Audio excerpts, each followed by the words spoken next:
Hey guys.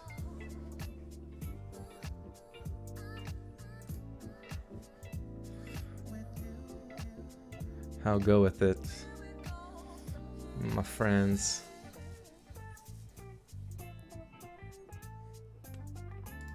Gotta share this out to Twitter and Discord. Of course, I think Discord already automatically gets the notification. Let me pop out this chat. Let me pop that chat right quick.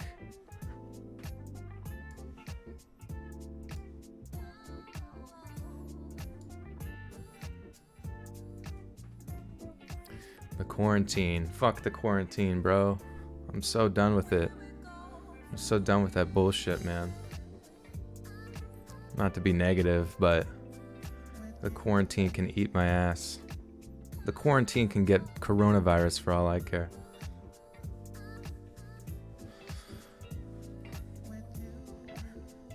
You like this funky music? Me too. It's got me bebopping. Anybody else out there bebopping? We got ghost stories. Ghost stories will be Wednesday, so maybe I'll stream Tuesday. But tonight is Hitchhiker stories.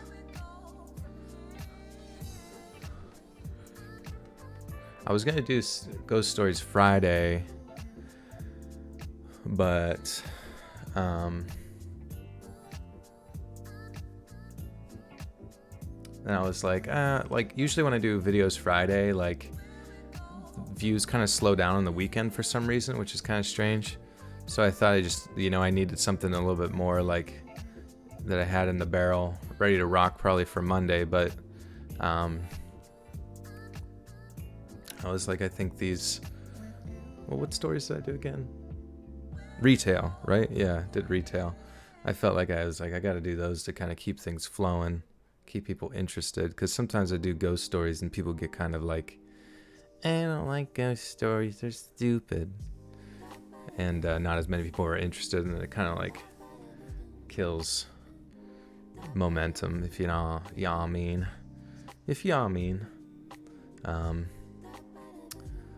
But yeah, then we're gonna keep sticking with the theme stories. I gotta sneeze some coronavirus out real quick. Achoo, I just sneezed all over you. Girl, I'ma give you my coronavirus. I'ma shoot my sputum all over you. I'm gonna give you my sickness. Yeah. Bless you, girl. Or bless me.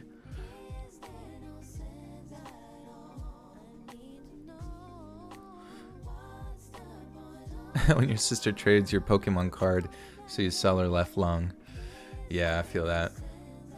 Dude, I legit one time when I was younger, because when you're younger, you're really quick to get out of like your phases, if you know what I mean. Like, I don't know, you're into one thing 1 year, and then next year I can't be into that anymore. I'm too cool for that shit, So I love Pokemon cards, and I was in 7th grade. I think my cousin was in 3rd or 4th or some shit, and we were in like just sort of like that like sort of friendly momentum, I guess, that you only experience in the moment sometimes.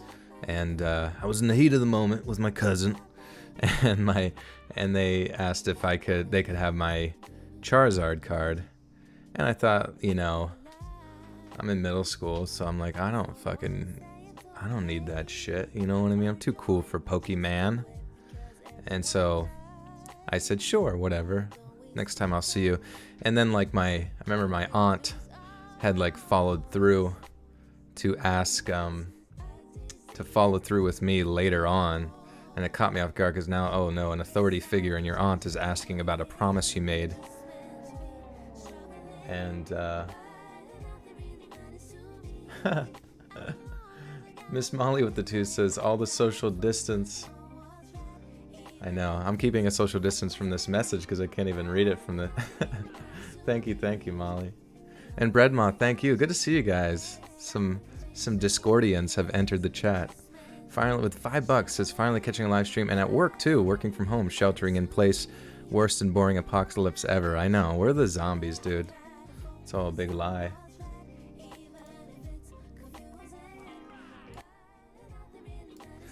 Yeah, and anyways, I just felt pressure to give him my Charizard card, and within a day, I think in middle school, I'm like crying because I didn't want to give away my card, and my my mom had to like call my aunt and like say like, hey, can we have that back? He's being a little bitch. And she's like, all right. And then that was the lesson that I learned, not to give everybody all your shit because you feel bad. KFC man with the $4. Thanks, brother. That's an amazing little GIF animation. The guy's face, it's like enticing a small child. Here's a gift, little boy. Southern dude, thank you. Thank you for listening every night. Yeah, Joel crying. I cry worse than I cry when I lose at Overwatch. Brittany says, I work in the hospital lab. I go to work. I gotta work tomorrow. I'm listening to this after cleaning all day, waiting for my Chipotle delivery. Yeah, it's nice that they're doing deliveries. That's pretty dope. Maybe I need to get on that train. The Chipotle train. Jensen, here's some butter, little boy. Zuma Jr. with the 10 buckaroonies says, will you be doing any Skinwalker stories? Those are my favorite. Love what you're doing, man. Thank you. You know, let me check, because I do have my paranormal stuff brought up here. And I don't think any of them... There is one about... Also, how do you say La Llorona? Isn't that like La Llorona? Ra-ra-ra-ra. Ra-ra-ra-ra-ra-ra. Oh, that's funny. In the story, they tell people how to pronounce it. The Legend of La Llorona. Pronounce La Llorona. La Llorona. But yeah, currently no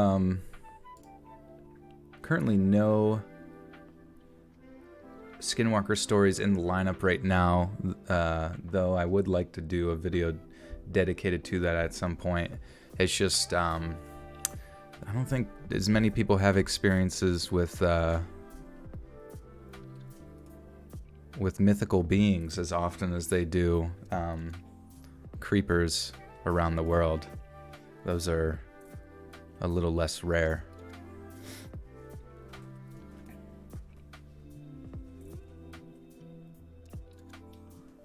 Kitty.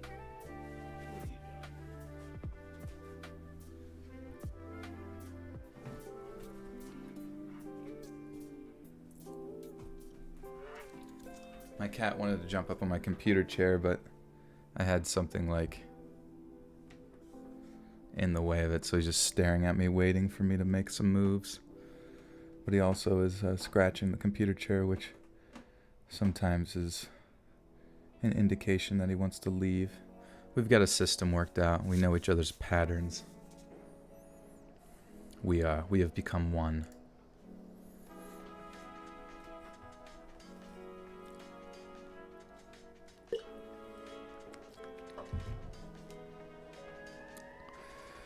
Oh man, but yeah, guys, we're gonna kick off into some of these hitchhiker stories here in about 8 minutes. La Corona, yeah, we can do some La Corona stories. Kyle, you got tons of scary hitchhiker stories.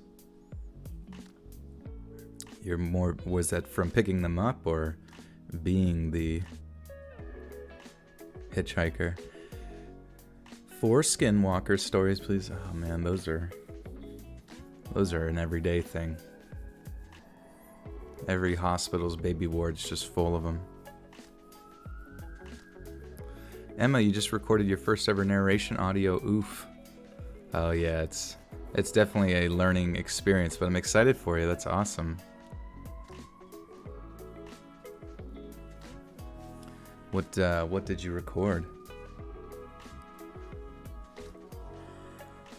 You were promised a cam stream showing some feet action. They're out. They are out and about. They're kind of chilly. Need a, it'd be funny if there was just like a fish, kind of like those fish that sit on the side of fish tanks and stuff that clean the edges, but they just like swim along your floor and clean your floor, and sometimes they like suck your toes. Just got to be careful about them. Hunter Nelson with the 5 says, these hitchhiker stories are about to be creepy enough for me, as I'm sitting here on the side of the highway on the edge of these creepy PA forests. Oh shoot. Yeah, Pennsylvania can get pretty rural out there. I know in Pennsylvania there's like I forget where it is, but apparently there's the clearest view of the Milky Way in the entire world is in Pennsylvania somewhere, from what I hear, where there's like that little of light pollution to interfere, and it does make me curious. Curious. Zuma Jr. with the 5 says, to be honest, I wish you could donate $100 though. I'm getting up there and working hard to stay safe from corona. Zuma, thank you so much. Yeah. Guys, I appreciate that. I appreciate every donation, honestly. Mannequin of Chaos with the 10 wrecked. I miss my computer chair. I haven't, honestly, it's been kind of a blessing in disguise, like having just a stand-up desk, because all the gyms are closed. I've been lazy as shit, and if all I did was just sit in my chair, I know my back and hips and everything would just be so tight, and I'd just be plopped in my chair for many hours of the day. Mannequin the Chaos with 3 as well. What's it say? How's it good? It's going good. Thank you guys for being so generous. Appreciate it. Pennsylvania is beautiful to live in and fucking creepy sometimes. That's true. That's where I am currently stationed at, and I live in an area that's relatively populated, and then 5 minutes any direction, it eventually becomes like you're just in some lush forests or cornfields, of course. That makes up all of the United States, pretty much. Joel should get a tattoo. What tattoo should I get, Lila? I have one on my lower back. Abandon all ye hope who enter here. That's how I keep people away from me in prison. I'm doing this all the way at 11 p.m. Shoot, why am I complaining? Yeah, no, it's bedtime. Should be bedtime for most, but my sleep schedule's been so fooked lately. And, dude, it's been so bad because, like, working out was kind of part of my, like, way to easily pass out, like, later in the night. It was, obviously it was never, like, super easy to just always fall asleep, but I didn't realize how bad it would get whenever exercising was not, like, part of the regimen as far as, like, tuckering myself out. And now I've been kind of utilizing a lot of ZQuil, which has Benadryl in it, which is not the wisest thing. And I'd never really had, like, the whole sleep. I mean, I've had sleep paralysis, but never, like, had the hallucinations or whatever that go with it, or whatever you want to call it. And I swear to God, I fucking had, like, this. I have a lot of weird dreams when I take ZQuil.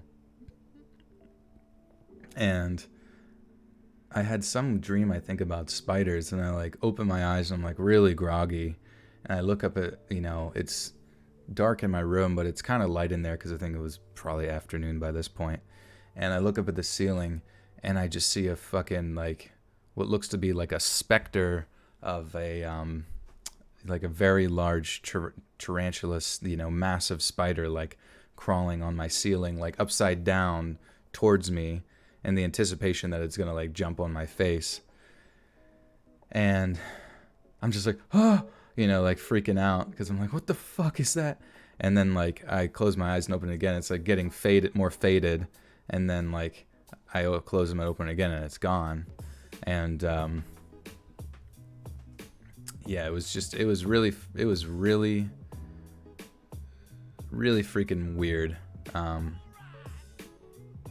Because I don't know. I've never had like hallucinations from like ZQL before or anything like that, and I think I was just like way too deep in sleep coming out of it that it really messed with me. I'm gonna come down to the basement for a special surprise. Have you done my laundry? Is that the surprise? Yeah, spiders are freaky as hell. I feel like I had like a fear of them as like a kid, and it just never left me. I mean, I'll fucking handle them, you know. I'll fucking punch a spider in the face now, but deep down I'm like, fuck that shit. Keep that stupid thing away from me. Like if people say, hey, you want to hold my fucking tarantula? No. Why did you buy that? No, I will never hold that thing. But in reality, I say, wow, that's so cool. Did you know they operate based on gas, exchanges of gas? Wow. Anson Rupert with the 2 says, Jay, anyway, you could up the character limit much, love. Oh. Anyway, you could up the character limit much. I think that's like YouTube's policy. I can check to see if that's something I can do on my end. But I think it all depends on the amount donated and stuff, on how much can be said. But I think that's YouTube's sort of process with that. I don't know if it's like to combat, you know, spamming or whatever, but I apologize. If it is on my end, I will definitely up that, because I have no problem reading out people's messages for show. For show. Bread Moth with the 5 says, already ahead of you on the ZQL. Also, what happens if you combine ZQL and NyQuil? Asking for a friend. Well, I think the difference between ZQL and NyQuil is, like, obviously the active ingredient for passing out is Benadryl, which is mainly used for like allergies, but can make you really drowsy as a side effect. And I think NyQuil just has acetaminophen in it, which is just Tylenol essentially. So people use that for a little bit for pain and various other things. You want me to do a corpse husband voice? I don't think I can do a corpse husband impression, to be honest. Like it's not one that I really practice. Or I was a 13-year-old girl, and I couldn't believe myself when I saw it. Nah, it's not a good one. Cannot do it. I'd have to practice. Wonder if he does impressions of anybody. Jasmine P with the 3 says, love your videos. What's your favorite food? Oh shoot. Definitely kind of a lasagna guy, you know. But lately I've been doing keto, which has actually been very good for me as far as trying to keep some poundage off, especially since I'm not really working out like I used to. And I feel a lot better. Like when I eat, I don't feel like my stomach is bloated, and because in the past I used to just eat till I felt literal pain, you know. And I feel like with keto, I think I had lost like 15 pounds relatively rapidly. I'm sure a lot of it's like water weight and things of that nature, but it's kind of crazy how much you lose if you do keto and you kind of stick to it. But it's definitely my preferred diet if I can just, and honestly it hasn't been that hard like sticking to it this time around. So Joel is Superman. You saw me in the phone booth. You weren't supposed to see that. Well guys, it is read time, and it's time to switch over to our good friend Iron Cthulhu Apocalypse. That was perfect timing with that song because it just slowly faded out. I don't have those kind of DJ skills.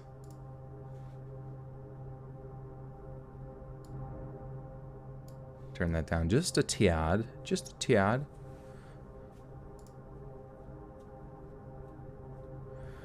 Casey Warner. Kicking it off right before the stream starts here, before we start reading with another 2 buckaroonies. Says, love listening to these stories to fall asleep. Thank you, Casey. I'm glad I can lead you off to dreamland. Guys, let me know if the music is too loud there. It was kind of starting to pick up in crescendo a tad. Keto diet or Cheeto diet? I don't know. I mix them up sometimes. I wish Cheetos were keto. That'd be Cheeto Fritos and Doritos.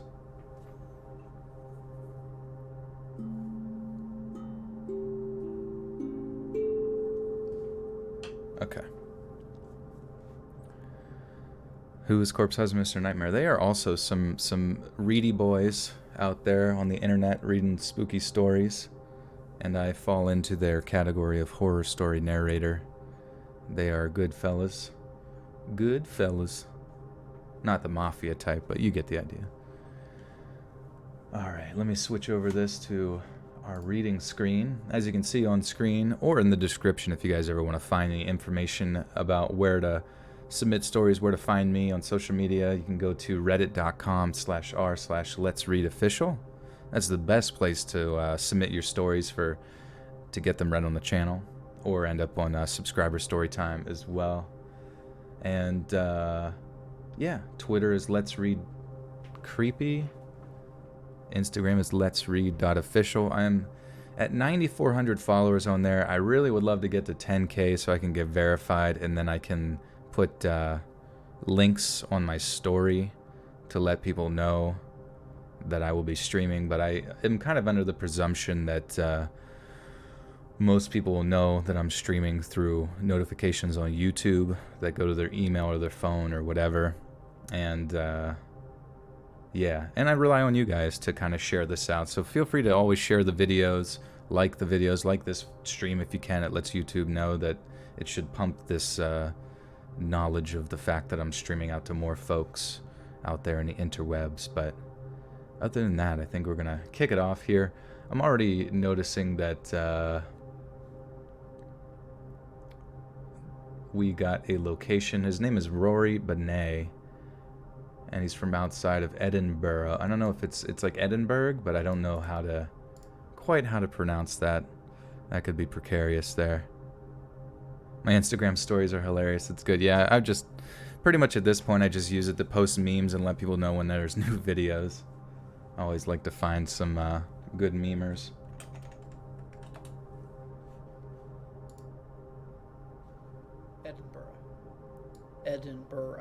Edinburgh. Anson with the 2 says, have you ever thought about streaming on Twitch? You know, I tried it. I tried it back probably when I had like 100,000 subscribers. So, you know, it's not like my channel was like super small or anything of that nature. And, you know, but I tried to get people to, I made announcements. It was primarily on Twitter. I don't think I had Instagram at that point. I'm actually relatively new to Instagram as a following. And it's really hard to, like, garner any sort of following on Instagram overall. Like, people that aren't related to the channel or whatever. So that's always been kind of frustrating about Instagram, is they don't make it really easy. But basically, I tried to do Twitch one time, and I had one viewer who was actually our good friend Carrie, God rest her soul. But she, you know, was the only one there to support me during that time. So that was very kind of her. And it's honestly, if you've ever gotten into the game of doing YouTube or Twitch or anything like that, like trying to get people to come over between two different platforms is surprisingly, like, super difficult. It's kind of insane.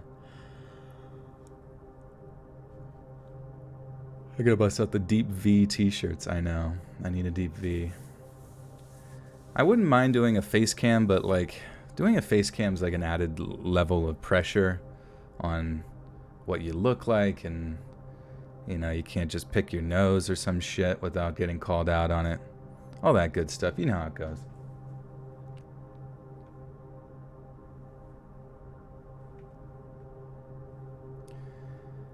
Hi Reddit. My name is Rory Benet. I'm just outside of Edinburgh. and I once hitchhiked across America from Savannah in Georgia to Los Angeles out in California. This was back in the late 90s, just after I'd graduated from uni, but long before I'd settled on any kind of career path. It was honestly one of the best, most enriching experiences of my life. I met people I stay in touch with, even to this day, but it also happened to include one of the most terrifying events I'd ever endured. And although it didn't quite put me off to hitchhiking, it certainly made me think twice about whose car I would or wouldn't be climbing into on some lonely stretch of road. Like I said, I started off on the Georgia coast, making my way through Alabama, Mississippi, and Louisiana. I had a heck of a time in Texas. Austin, in particular, was much more bohemian than I'd ever thought possible for the Lone Star State. But eventually I found myself in the state of Arizona, which is where my story takes place. I remember I had thumbed a lift with a friendly truck driver who was taking the I-10 from Tucson to Phoenix. But since the road I wanted was the I-8, which would take me into California, we had to part ways just after Arizona City. But as it turned out, Arizona City is anything but an actual city. With a population of only 10,000 and with a main street that consisted of little more than 5 stores. No offense to anyone who lived or lives there, but it was nothing. Oops. We're vibing here, because I'm feeling pretty good. I feel like the way that this is grammatically set up here, that it doesn't feel like there's too many mistakes or anything, which is really nice. Like, when people write good stories, especially grammatically, I'm just flowing like a violin. Hannah says, can anyone tell me how to contribute money? How do I become one of those people for Let's Read? Yeah, so I believe, and I don't know if this is true or not, but I believe in the bottom right where you can type your message, there's might be like a money sign or something of that nature that you can send, or you can click the join button, which is like a member thing. But obviously, I always say this, don't ever feel obligated to donate. I'm just happy you guys are here, because I'm going to be pumping out these stories anyway for you. So Monday, Wednesday, Friday is when new videos come out, and we are slowly finding our way into another Monday, so you know what time it is. You posted a story on my Reddit and I didn't read it. I'm sorry. It's tough sometimes. It's like, basically I go in there and I search by the top rated ones sometimes to see which ones that you guys appreciate the most, and depending on the timing of whenever you released a story, and depending on whenever subscriber stories are coming out, or when new Reddit stories come out, it's tough to always get everybody's stories read, and I just can't guarantee it. Thank you. No offense to anyone who lived or lives there, but it was not the teeming metropolis I had imagined. So I decided to just bite the bullet and get back on the road again. The sooner I made it out to San Diego, the sooner I could be soaking up the sun of golden sand beaches. Only that was a huge mistake. The sun was beginning to set as I walked up towards I-8 in preparation to thumb a lift. As normally happens when hitchhiking, a fair few cars drove past me without so much as a look, but eventually my patience was rewarded, and someone slowed to a stop just past me. A little side note here, I found myself in some despicably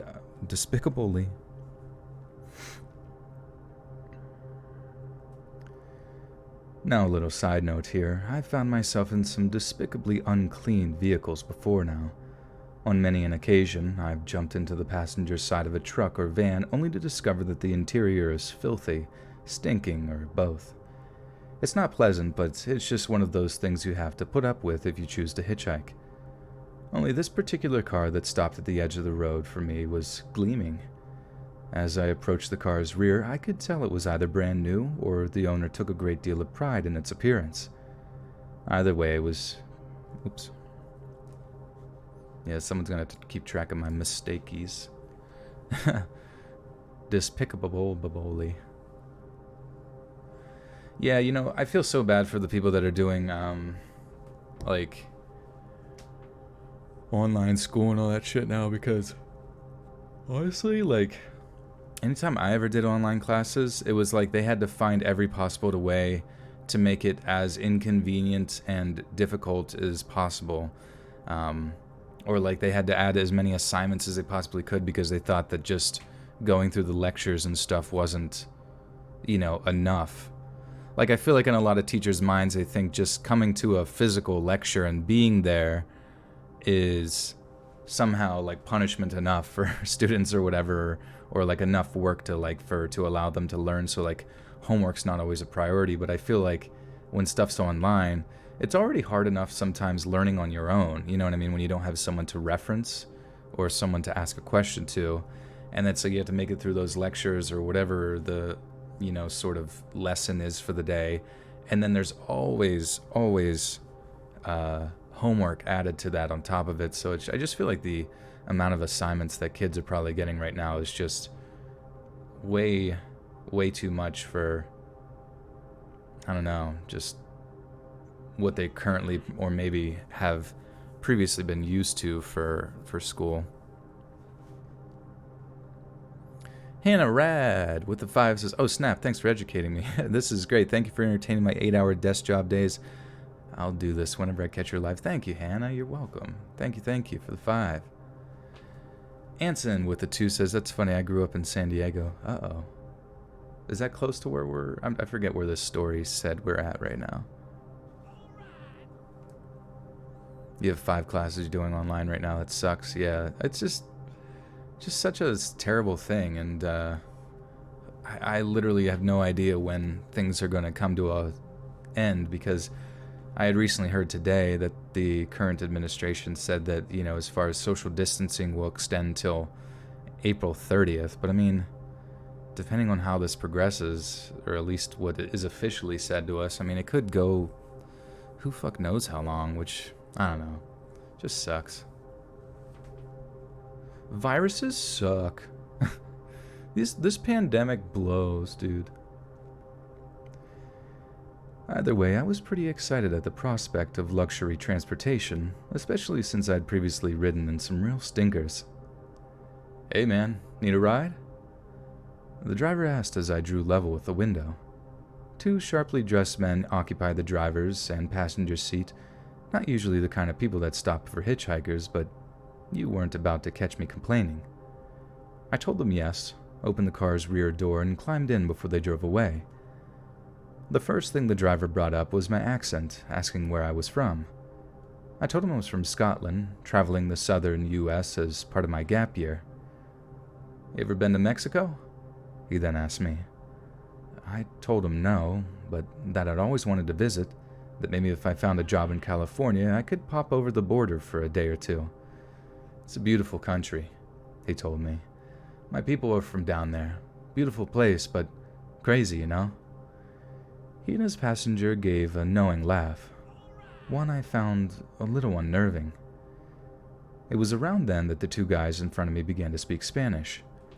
It hit me pretty fast that they were talking in Spanish under the assumption that I didn't speak any, but that simply wasn't the case. I had done a few years of basic Spanish in secondary school, and although my grasp of the Mexican dialect wasn't dialect. The dialect. We must secure the dialect. Mikkel, with a 5, says, "Yes, read me a bedtime story, Daddy. Let's read." I shall. Thank you so much for the 5. Thank you. And Fearsome Hero with the 2 says, "I got bachelor's in psych completely online." No, that's, yeah, I respect that. I'm sure it was not easy, though. At least it can, I feel like it's just a little bit, it's not quite as guided, if you know what I mean. Like, it's, when you show up to a class, it's like, you kind of just get told what to do. With online classes, it's like, you kind of have to figure it out all on your own, which is frustrating. Cashy with the 10 says, "Wash my windshield, please." Cashy, do you want me to, should I wear a white t-shirt as well? You old perv. And although my grasp of the Mexican dialect, well, that sounds so weird when I say dialect. Maybe because I think it's like quick. It reminds me of Halo. I don't know if you played Halo 4 with that guy, the Didac. The ancient Didac. Dude, the Halo story is so fucking insane now. I feel like it's just like they're really grasping at straws just to keep like Master Chief involved and everything, and it's kind of getting out of hand. But that simply was not the case. I'd done a few years of basic Spanish in secondary school, and although I suck at this right now. And although my grasp of the Mexican dialect wasn't concrete, I could still make out a few words here and there. But it was only when I heard the words, Podemos usarlo. Oh, jeez. I don't think I'm gonna know what, how to pronounce that. Because I'm just a gringo. Let's see. Maybe translate.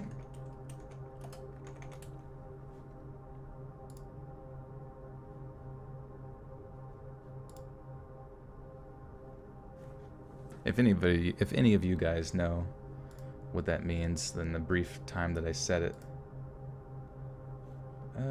Where's Google? I just gotta go to Google Translate. I feel like everything other than Google on the internet just blows. It's just always dog shit.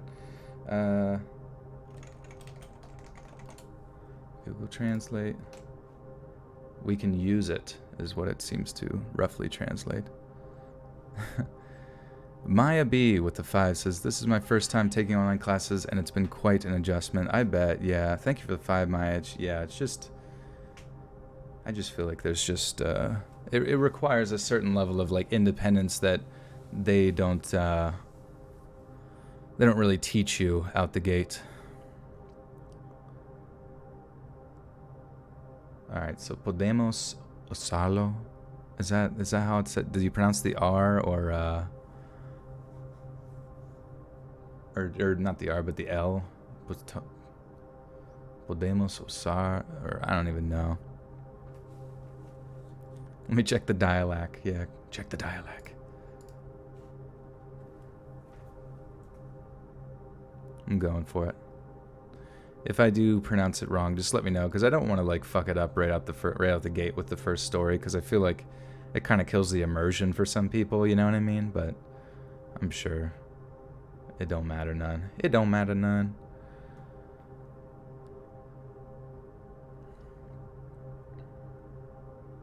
Venikins with the 2 says, hola, virtual boops for you and Pradipkite. Thank you.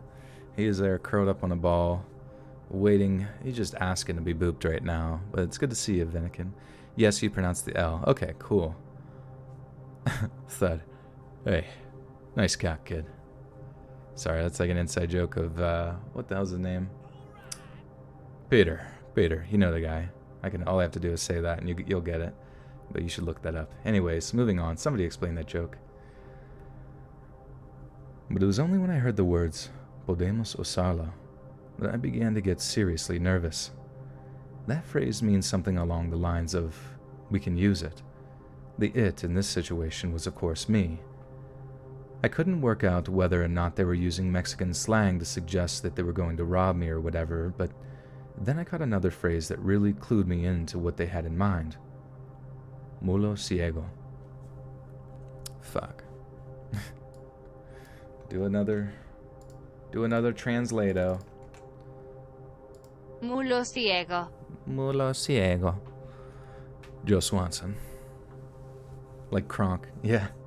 It is Kronk. I love that guy's voice. I forget the actor's name, but man, he's the one that also did that skit where it's like, listen here, you're a basic bitch.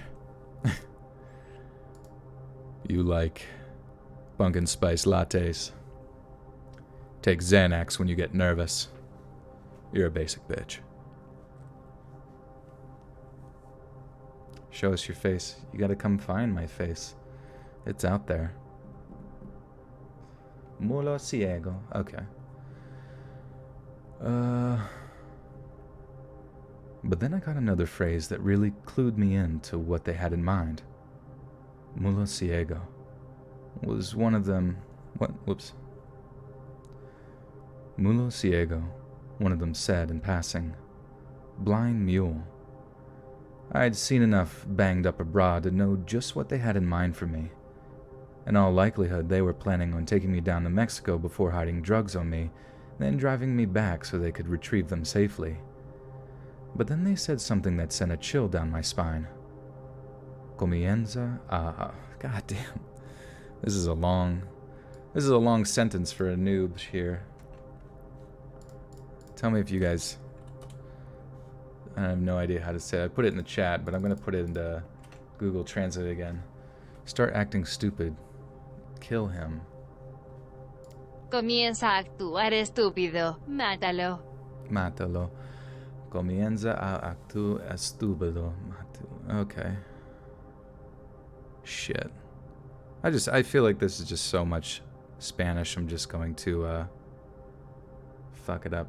Comienza a actuar estúpido. Matalo. Matalo. I don't know.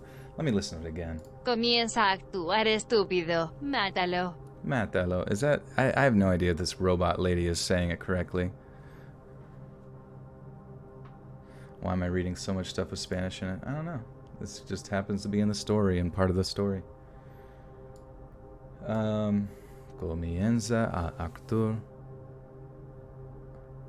Yeah, that's a lot of Spanish. Because I don't know, like, a, and then actuar, estúpido, mátalo, like... Oh, if he starts to act stupid, kill him. Okay. That makes sense. I just don't want to, like, say the pronunciation wrong, but... Fuck it, dude, let's go! Haha! Me fucking up the Spanish. Alright, that's... Yeah, maybe I'll put this story, like, third in the line of stories so people don't get distracted by how shitty it is. Anyways. But then they said something that sent a chill down my spine. Comienza a actuar estúpido mátalo, the passenger said, basically saying if I started kicking off, they'd shoot me. Actually, funny you should mention wanting to go. We're headed across the border to see some family if you want to join us, one of them said, confirming my fears. I remembered telling them I was good, how I only wanted to be taken as far towards Cali as they could take me. But they were insistent, intimidatingly so. I soon realized that if I wanted to get out of there safely, I would have to think fast, and think I did. I began to rub my stomach, making a few queasy noises and generally feigning discomfort until one of the guys in front of me asked me if I was okay. Had a few tacos back in Arizona City, I lied. I don't think they're sitting right with me. The two guys exchanged a few quiet words in Spanish and decided to ramp it up. Could you guys pull over? I think I'm gonna be sick. Don't you puke on my upholstery, the driver shouted, not so friendly anymore. It was an Oscar-winning performance, if I do say so myself, and I began to dry retch so hard that the driver practically slammed on his brakes in order to pull over and let me out. When they finally did, I ran off the road and down an embankment, out of the sight of the two guys before I began to make the loudest, most dramatic vomiting sounds you could imagine. The act crossed over into reality as I somehow managed to force up some stomach lining, and although I'm not proud of this, I actually smeared some on my face and shirt to make the whole thing look super authentic. The next part is something I'm extremely proud of, though. As the two guys appeared at the top of the embankment and looked down on me in disgust, I held my legs together and kind of shuffled towards them. Oh, I'm so sorry. I didn't say it. I just pointed to the seat of my pants, suggesting a little of the fictional tacos I'd eaten had come out of the other end. Oh my god. Well, this is another Spanish saying here. Maldito asqueroso. I don't know if that's right or not. Wait, we still have Google Translate open here. Let me just paste that in. Maldito asqueroso. Asqueros. Asqueros. I don't fucking know, dude. Would you simp for Let's Read? What is simping? I've been hearing that a lot lately, and I know it's kind of like beta male stuff, but I don't know if it's like the direct... I don't know if it's like the direct translation. How do you translate simp? That's what I need to put into Google Translate. Is Let's Read a simp? Am I a simp? Am I simping on these Spanish words? Asqueroso. Okay. Maldito asqueroso. Okay. Okay. Well.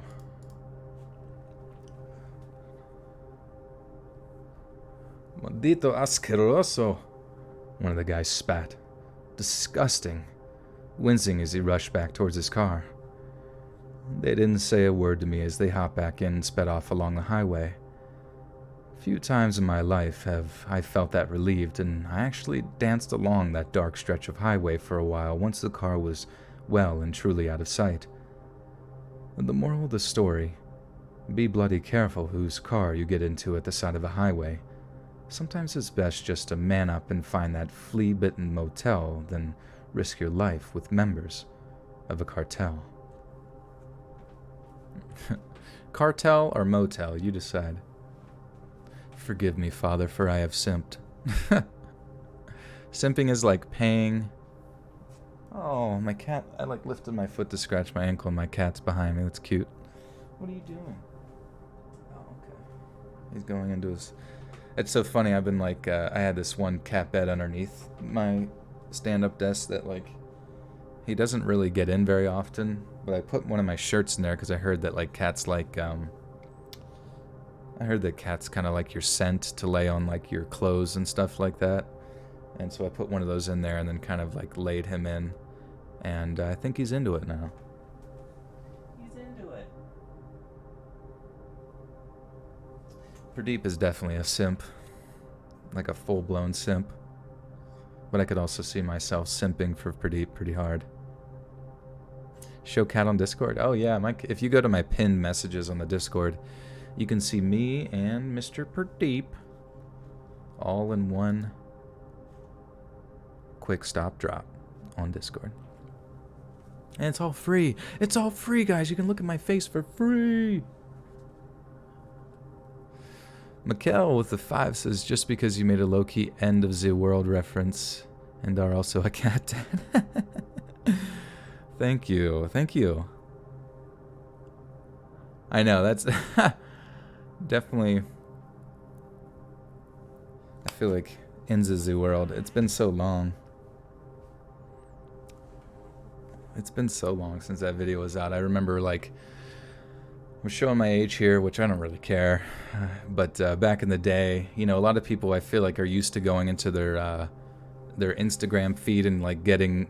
Back in my day, you go onto you didn't have Instagram feed where you could get new content every goddamn minute.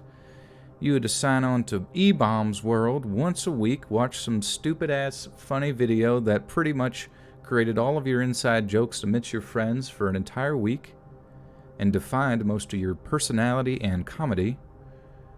And now, honestly, I feel like there's so much content out now that people... You can almost create references in your head and say them around people, and people might not get them. And obviously that's not uncommon, but I guess there's well, of course we still make references to Vines and stuff. But I don't understand, does TikTok allow revining? Can you, or re-TikToking? TikTokery? Suck my TikTok? Do they let you do something like that? Fry your simp Eve soy boy. There's so many categories now. Where do we all fall? Carol Baskin fed her husband to the tigers. Changed my mind. I haven't watched that documentary now, but I want to. Even though I used one of the Tiger Man memes on my Instagram story today, but it was funny because it was Joe Biden sniffing the tiger dressed up as the Tiger Man, and I was like, this is too funny not to post. TikTok simps. Goals. Those are my goals in life.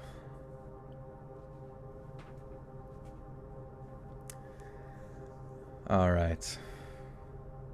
Let us carry on now. Mention Newgrounds. Yeah, Newgrounds was the shit, though. There was some sick-ass games on there. I used to play this, I used to play this one game. It was it was called Madness or something. Madness Interactive. That was amazing. There was 12 different parts to the little flash animations they had on there, and my Middle school brain just absorbed all of it over and over again. I've seen a few posts in this forum about how it's dangerous to carry a can of gas in your trunk. First of all, that's just nonsense. Unless someone rear-ends you. Whoops. Someone rear-ends you. Unless someone rear-ends you while they're on fire, there's much more risk of an explosion or fire from the gas that's already in your tank. Secondly, the dangers you're putting yourself in by not carrying spare gas far, far outweigh the apparent dangers of doing so. And now I'll tell you why. I used to drive around the country a ton as part of a traveling salesman job. Before my retirement, I was an aluminum siding salesman, and although it was a tough job that kept me away from my family for weeks at a time, it was incredibly financially rewarding, especially the northern states like Nebraska, where winter temperatures could drop to dangerous levels. So as you might have guessed, I ended up stuck by the side of the highway one rough winter when I discovered I'd totally forgotten to top my gas can up before my journey. I was furious with myself, but also pretty frightened. The weather was making a turn for the worse, and it would be very risky to go looking for a gas station. So, I was forced to hitchhike. The thing about the Midwest is that people can be much, much friendlier than out on the East Coast. Maybe it's those rural sensibilities, but I was on the side of that highway for a lot less time than I had expected when a car pulled over to the verge and a driver enthusiastically invited me to hop in. He told me his name was Conald, a name I'd never heard before, nor since. And the vehicle he was driving was unlike anything I'd ever seen before. He'd basically turned the thing into a mobile home, and the car looked extremely lived in. There were laptop and phone chargers running out of battery attachments.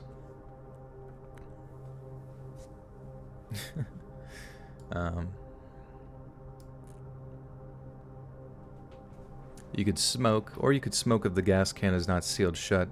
Also depends if you have a bed like a truck, or if the truck is also inside the car. Yeah, I'm not sure. Carrying a gas can in your trunk. Good idea or bad idea? Good idea. Let's see if anybody gets that reference. Bad idea. There was so many like ballin' ass cartoon shows in the day. Are there any good cartoons on right now? Like on Nickelodeon and Cartoon Network-io? I'm sure there's... This crazy thing though is I'm just so jealous of kids like who get to grow up with YouTube, because it's just content after the content after the content. And if you're on a computer with like ad block or some shit like that, or even if you had like the YouTube Premium who get to block ads and stuff, you could just... There's so much shit that people put out. And pretty much as a kid, you're entertained by everything, so obviously you have people doing Let's Plays and that kind of thing, or hey, people reading scary stories on the internet that you can listen to. No good cartoon, says David. Oh, nice. You got the Animaniacs reference, heck yeah. Hentai, there you go. Infinity Train, I don't think I've heard of that one. Steven Universe, is that still on? I thought that was like a 5 to 7 years ago cartoon, but maybe I'm wrong. Talking about Cat Dog, yeah. Cat Dog was awesome. Teen Titans Go is trash. Yeah, I didn't really watch the original Teen Titans either, but...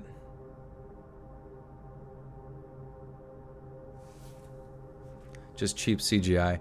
I remember as a kid, because I remember seeing the Jimmy Neutron.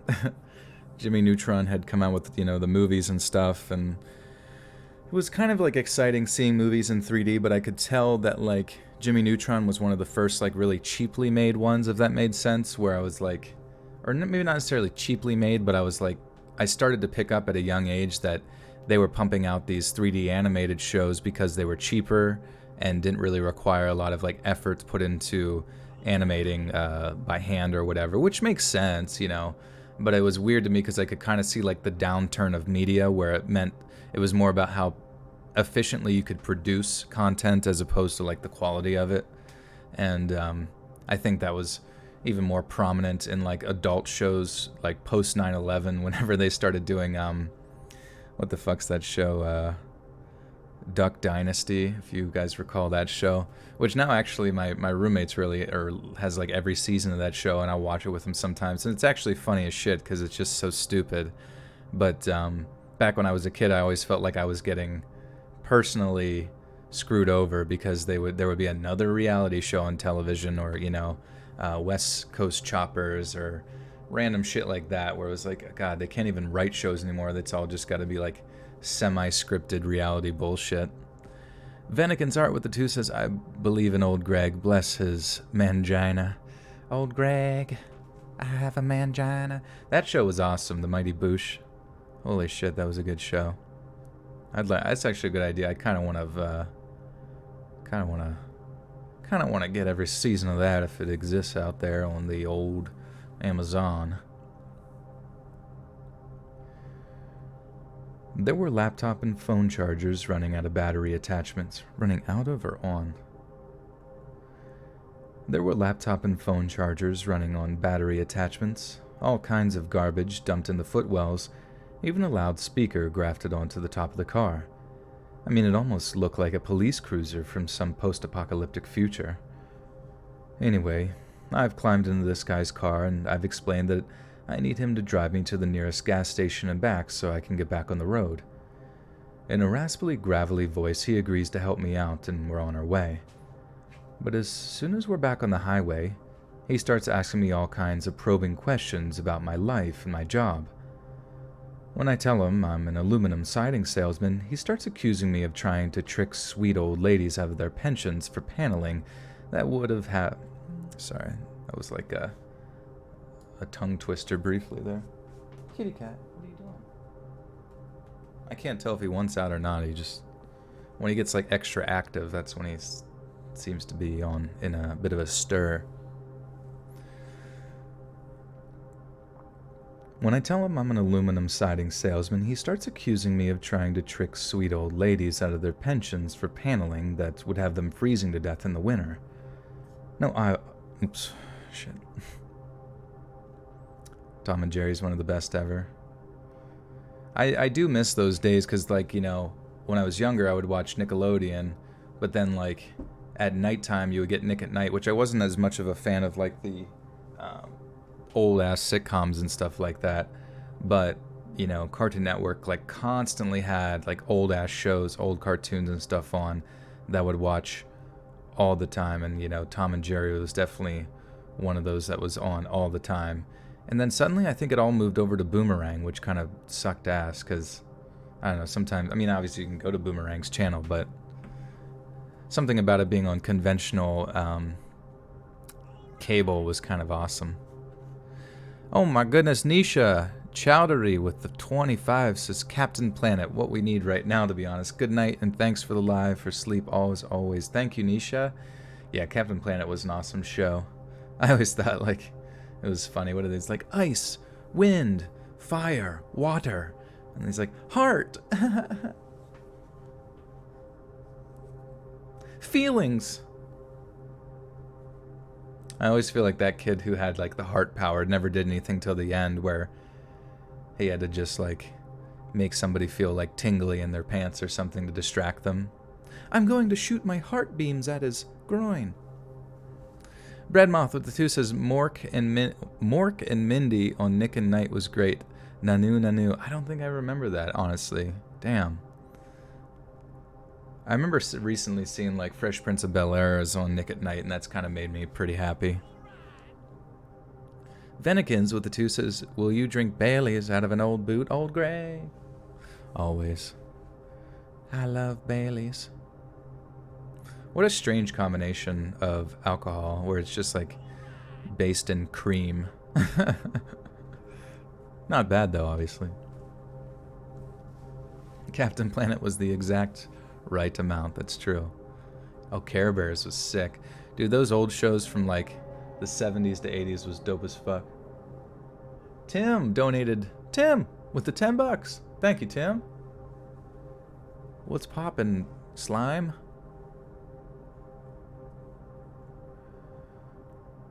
When I tell him I'm gonna... God damn it. When I tell him I'm an aluminum siding salesman, he starts accusing me of trying to trick sweet old ladies out of their pensions for paneling that would have them freezing to death in the winter. Now, obviously, I took serious offense to this. I wasn't some vulture who preyed on the weak. I took pride in my work, even if it wasn't what I dreamed of doing when I was a kid. Connell backed off a little at this point and actually grumbled an apology through his gritted teeth. He told me that he met a lot of bad people in his life, how he didn't mean anything by it, how he was glad I was one of the good guys. We just dodged this conversational bullet when a gas station finally came into view. Connell pulled off the road where I'd hopped out and headed over to grab a spare can of gas. At first I figured he might just... Redwall? I don't think I've ever seen Redwall. At first I figured he might just drive off on me, and I silently prepared myself for that to be the case. Only he didn't. He stayed, just as he said he would. Yet, as I'm walking back to the Connell's vehicle, something catches my eye that has my heart racing. I can see a flame inside the car, small enough to be from some kind of cigarette lighter, but still alarming given that he's using a lighter in a freaking gas station. Okay. Oops. That creepy kid in the corner with the two says Full House was an effing banger. Yeah, that was good times. I do like those shows with like giant families in them. Kitty cat, what do you want? What is it? Pradeep's trying to tell me something. If only I had the power of heart to translate his message.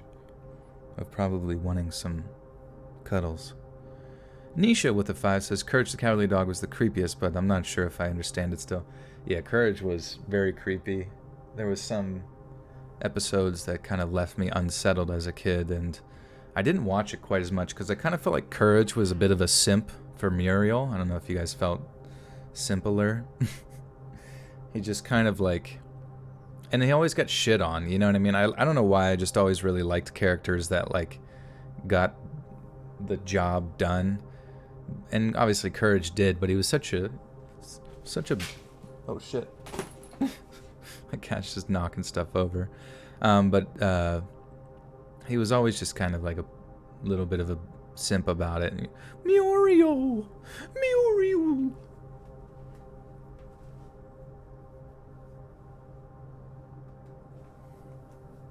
I'm pretty sure my cat knocked off what was in his way on the bed just so he could lay there. That's funny.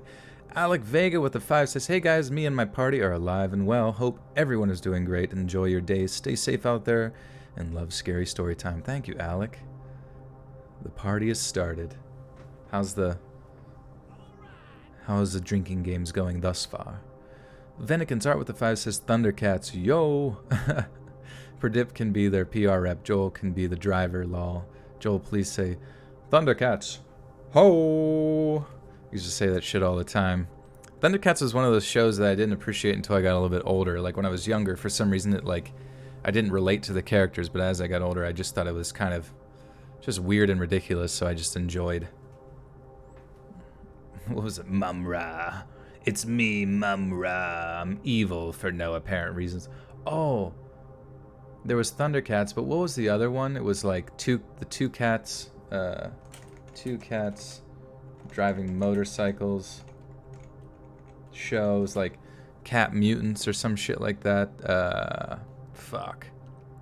Do you remember what I'm talking about? It was like a world with like, you know, anthropomorphic animals or like cats and stuff, but like the two cats that like were running the show and stopping crime and stuff were like badass as fuck, like two brothers or something like that, and that were like mechanics.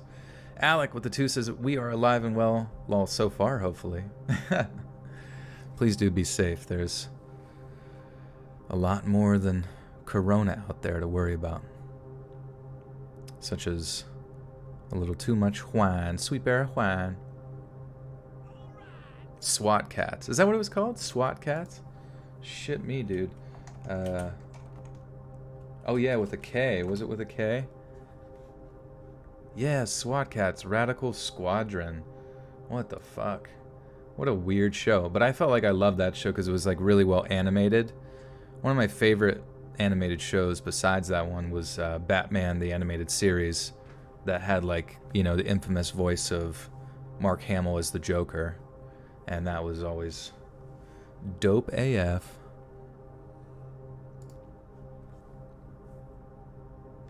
Also, like, there was a lot of shows back then where, like, people on the show would die.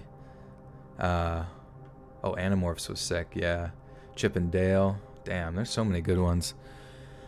Well, like, in SWAT Cats in the first episode, there was some sort of mutant creature or something that kills, like, a janitor. And it, like, you know, it doesn't show it, but, like, implies it. And I remember as a kid, I always just, like, felt really bad when people got killed, but I just kind of thought that that was part of the process, you know? And you don't see that really in kid shit anymore. If you've ever seen, I think one of the, Johnny Quest, but it was, like, the new adventures of Johnny Quest. It was sick. Like, they would always go in, like, this 3D, you know, this 3D world. And I just remember this, at this one point, who became a full-grown pizza here? Stephanie Dignan. I don't know if I can pronounce it, but thank you, Stephanie, for becoming a new member of the Buttersock cult. Everybody say hi to Stephanie. Thank you. But yeah, some guy, like, there was, like, these, they were in, like, a haunted mansion or some shit, and I don't think it turned out to be haunted necessarily, but these walls had fallen down on people and actually crushed some people in the show, and Johnny Quest, the New Adventures of Johnny Quest. Not Johnny Test, yeah, not, I never watched that. That looked kind of terrible, but, man, if you're looking for some old cartoons, there's so much good stuff out there. Salute your shorts, holy hell. You want to talk about serious dangers? There's one right there. I crack the car door and I'm about to ask him what he's thinking when I see just exactly what he's doing with the lighter. Connell was burning his own hair. What are you doing, man? I remember asking him in total and utter confusion. Saves money on haircuts, he replied. Here's the thing. I could hear the pain in his voice as the flames reached his scalp and fizzled out. Besides, you gotta get it nice and hot when you're feathering it, brother. Holy shit, that's funny as fuck, brother. Holy fuck, that's so funny. Besides, you gotta get it nice and hot when you're feathering it, brother. I was completely at a loss for words. He was literally using a cigarette lighter to style his hair. I asked him again just what he thought he was doing, using a lighter. Jeez. I asked him again just what he thought he was doing, using a lighter at a freaking gas station.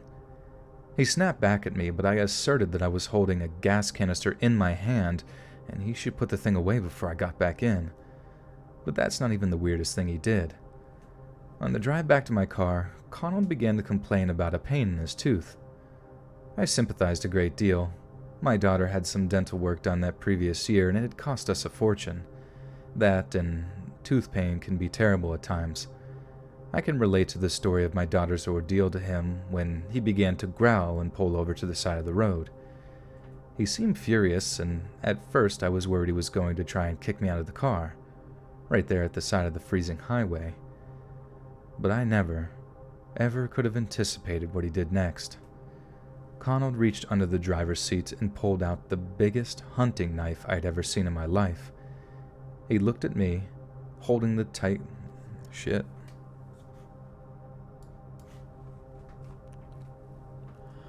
Veticas with the two says 90s Batman and X-Men got me through the 90s. Yeah, that stuff was so good. I just felt like they put a lot of effort into the show.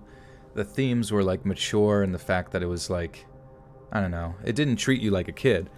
I just feel like so many kids shows now kind of treat you like a kid, when in reality I feel like there's so many better ways to tell stories that, like, kids can still appreciate. But granted, I guess that's what anime's for, you know, that's why kids are probably so into anime, because they're actually, like, mature storylines and that kind of thing. He looked at me, holding the thing tight in his grip, and gave me a wolfish grin. I'm not embarrassed to admit that I was absolutely terrified.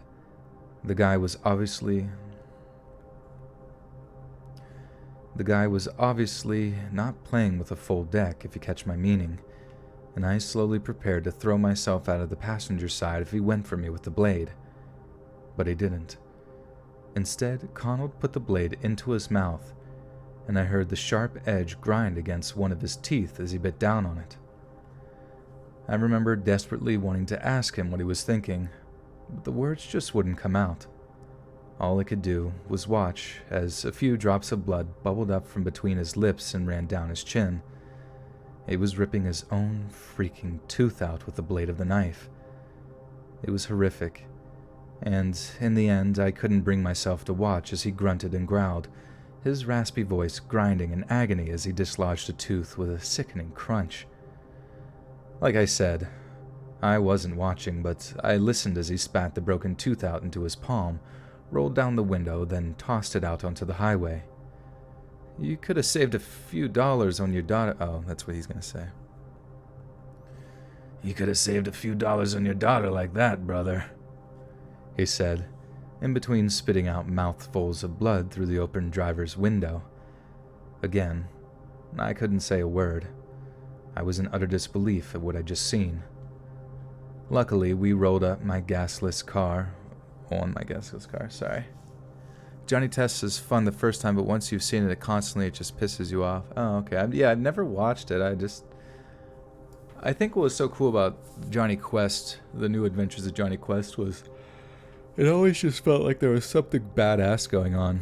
I remember one time they got to like this under the ocean rig that they were working on, and then they disturbed some like ancient monsters that like hatched out and came to life and were like killing people, and I'm like, this is fucking sick, dude.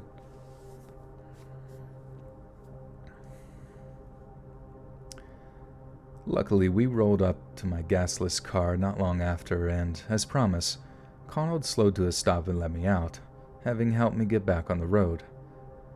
I thanked him genuinely, and all he did was let out this horrifyingly gravelly laugh.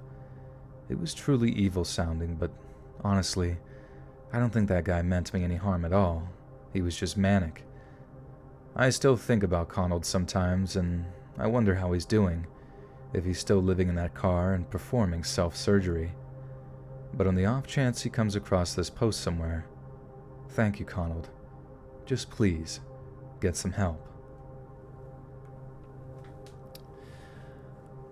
I'm going to tell you guys a story about something that I did back in my days as a nurse when I first started working as a nurse. That was probably not the wisest thing to do, but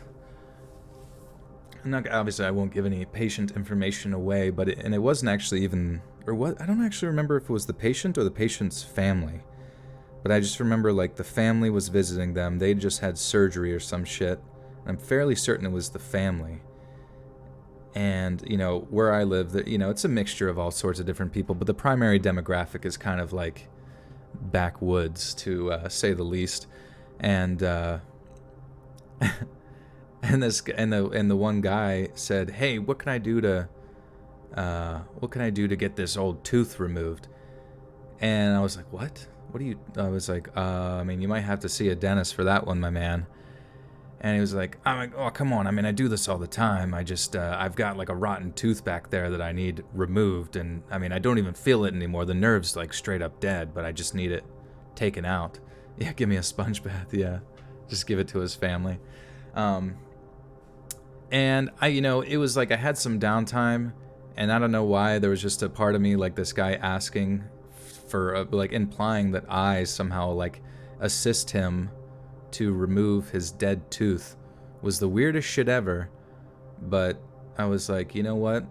Fuck it, dude. I don't even care.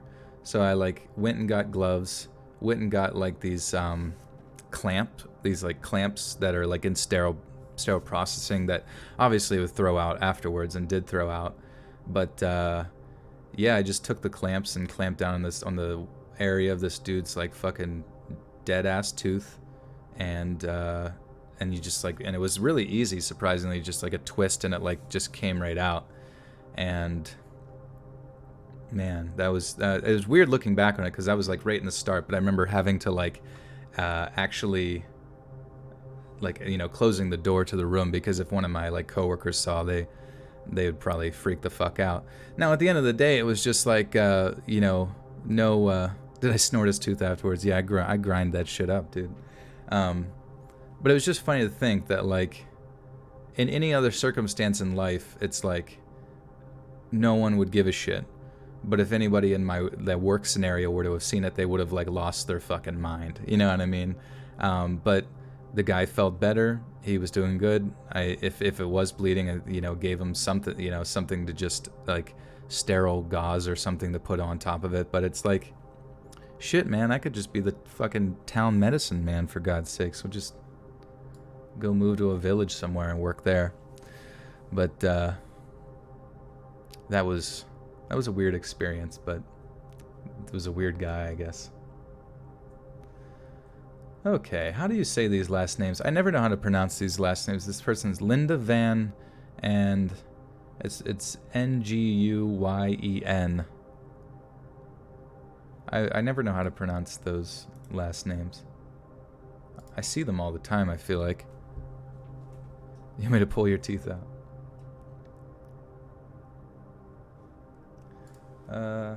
How to say Nguyen? Is it Nguyen? This is the most common Vietnamese family name. Outside of Vietnam, the surname is commonly rendered without diacritics as Nguyen. Vietnamese pronunciation Northern. Oh, how the fuck? Nguyen. Oh, Nguyen. Nguyen. Oh, it's like a G. You don't even pronounce the N. So it's Nguyen.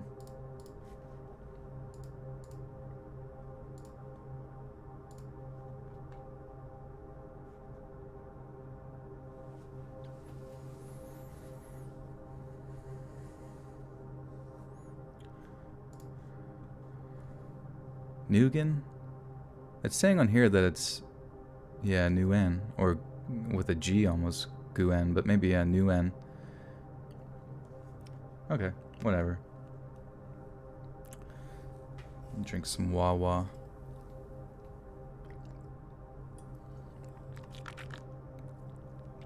It's pronounced Jensen.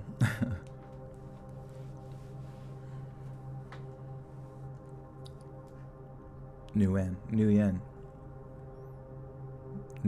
Okay, Nguyen.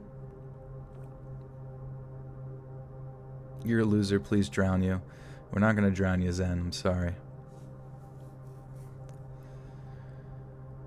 But we will offer you a sip of whiskey. My name is Linda Van Nguyen, and I used to be a hippie. Well, I still am hippie, I suppose, but back in the day, I used to be a real hippie. The kind that at 18 packed up their belongings and took a trip of the magic bus. Whoops. The kind that at 18 packed up their belongings and took a trip to the magic bus.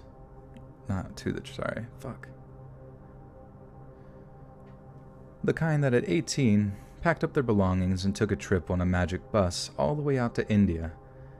I spent the years after that doing a lot of hitchhiking all over Europe and the Middle East, back when it was relatively safe, if you can believe that. So naturally, I have a lot of affection for hitchhikers and those that are dangerous enough to give them a ride. And I never failed to stop for those with their thumbs out. This led me to picking up a hitchhiker on a Massachusetts highway one night, a decision I would later come to regret in a huge way. So as I said, I was cruising out of Boston one evening, heading back towards Salem, probably the hippiest place in all of Massachusetts and where I currently call home. There, on the side of the highway, was a tall man in a long black coat holding out a thumb.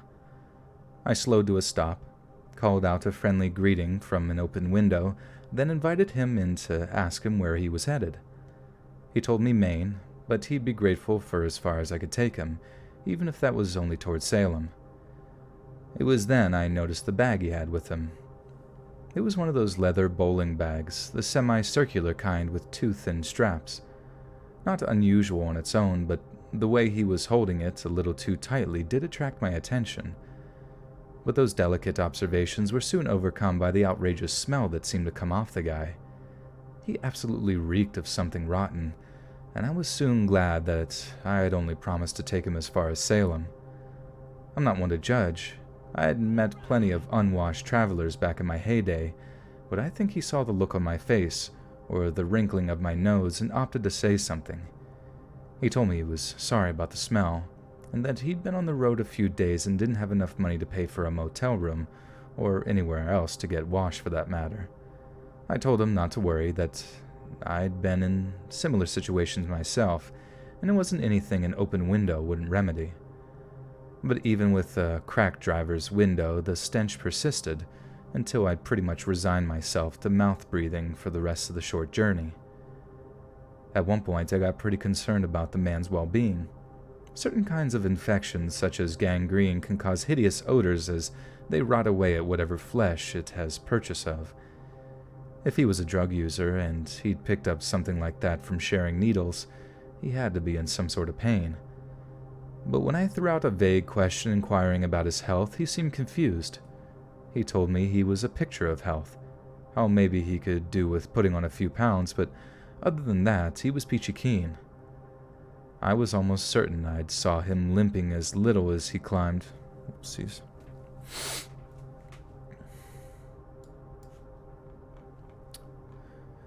Cam M.A. with the $2 says, I like your vids, bro. I'm here to support. Thanks, Cam. Good to see you here. Thanks for being with us. Just trying to grind through this story here. I'm going to scoot my windows over a tad so I can see a little bit easier with droogs. You guys do droogs? What the hell? A simp pansy. Don't be such a simp pansy. Also, we are to almost 600 viewers concurrently, which is pretty baller. So guys, keep clicking that like button if you haven't already. Share this out with your grandmother and your priest, whatever you need to do. I think they need to see this. Brian says, hey Litchford, I had a scary run-in with a very dangerous biker gang deep in the Tennessee backwoods a few years ago. I'm going to send you my story. Alright, yeah, definitely, label, pretty much when you write it up, just label it as that so I'll know what it is. Like, I had a run-in with a very dangerous biker gang in the deep woods of Tennessee. That sounds good to me. I was almost certain I'd saw him limping a little as he climbed into the passenger side, but still, I decided not to press the issue. Offending your passenger does not make for a pleasant journey. Anyway, we arrive in Salem, and as much as I try not to show it, I was over the moon that we were parting ways. But the rotten smell seemed to cling to my car's upholstery, no matter how much Febreze I pumped in there, and I actually ended up spending the majority of that evening scrubbing the passenger side with a mix of disinfectant and hand soap. It was the first time I'd ever actually felt regret about picking up a hitchhiker, and it was deeply confusing for me. I hated feeling like a Grinch who was angry. She'd been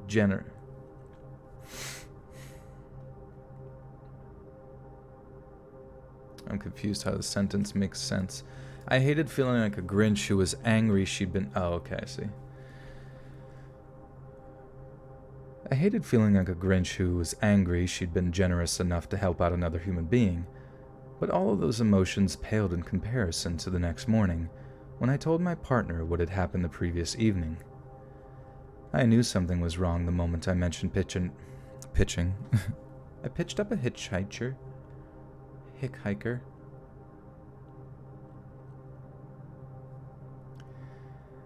I knew something was wrong the moment I mentioned picking up a hitchhiker. My partner gave me this look, one I'd only ever seen once or twice throughout our entire relationship. It was one of pure fear. I started asking her why she was looking at me like that, what she knew that I didn't. All she did was flick through the newspaper she was reading over breakfast, pointing out a certain article that consisted of no more than 1 or 2 paragraphs. It detailed a story of a prisoner escape down in New York State, how a tall, boyish prisoner had managed to slip through the cracks thanks to some kind of paroling error. New York State troopers had urged members of the public to keep an eye out for a tall, thin man who walked with a limp. The article went on to say that the prisoner was most likely headed up to the Canadian border in a bid to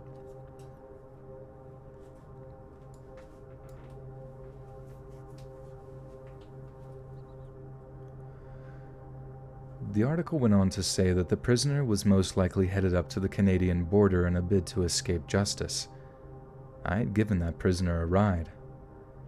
My partner immediately called the cops, while I called into work to let them know I might be a little late that day. A pair of ununiformed officers arrived at our home with lightning speed, desperate to write down as many details as I could remember. Oh, ununiformed, whoops. A pair of uniformed officers arrived at our home with lightning speed, desperate to write down as many details as I could remember. What he was wearing, what he was carrying, where I dropped him off, where he said he was going. I could only answer so many of their questions, but I had a few of my own. I told them about the terrible smell, the stench that had clung to my upholstery and was likely still lingering. I wanted to know what would make a man smell that terrible, if he had some kind of disease he hadn't mentioned. Honestly, I was terrified that if he did, it would be contagious. After all, I'd spent the better part of an hour in a car with this guy. They told me no, that he wasn't sick, but that could explain the smell, although I might be something So, what the fuck? It's like weird, little grammar errors that I can't pick up on. Who fills my socks with butter? Oh yeah, I have a personal assistant just down below me under my desk every morning they go and fill all my socks with butter and I just slip right into them. So easy. They told me no, that he wasn't sick, but that they could explain the smell, although I might be something I didn't... okay. They told me no, that he wasn't sick, but that they could explain the smell, although it might be something that I didn't want to know. I told them of course I wanted to know what it was. I'd been in a car with a murderer and lived to tell the tale.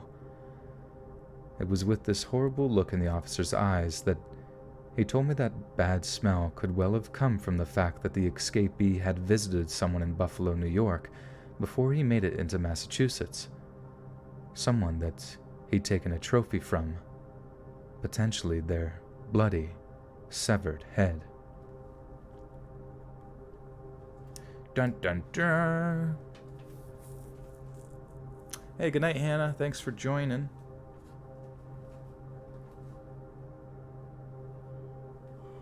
Tell me if you guys can hear this.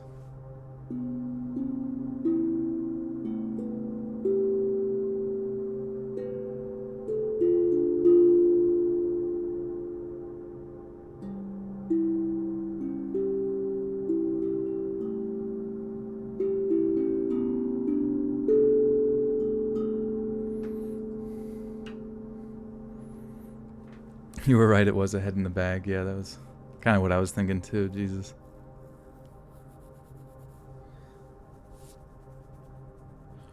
Neon pink butter socks, that is what I need to get. Cam with the juice is the umbrella corporation responsible for this. I know, dude. They've released it upon us. Did we ever find out if it was true that the bio lab that existed in Wuhan was shared the same, I don't want to say iconography, but the same sort of symbology of the Umbrella Corp umbrella as their symbol and stuff like that, and then they were in Corona is an anagram for raccoon City, Corona. It's all coming together. This is all, honestly, the coronavirus is just viral marketing for Resident Evil 3 that comes out on April 4th. It's so clear now, guys. It was just a prank, bro. It's just a prank.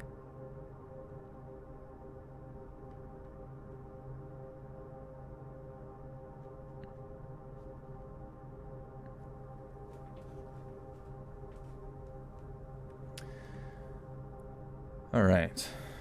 We are on story 4 of 7. Oh, that was a steel drum that I have recently acquired. Don't know why I did that. Probably not the wisest move of all time, but it's pretty sick.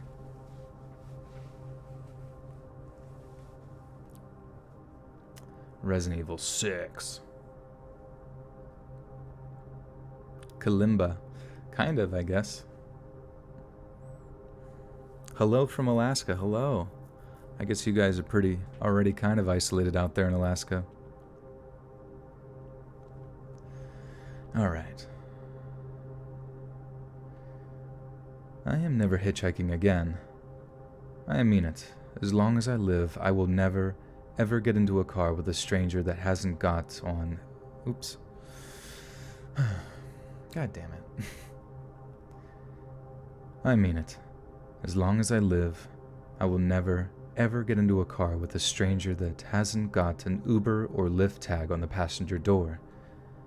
The moment I decided to try to hitch, I knew it was a bad idea. I told my shelf, I was talking to my shelf. My elf on a shelf.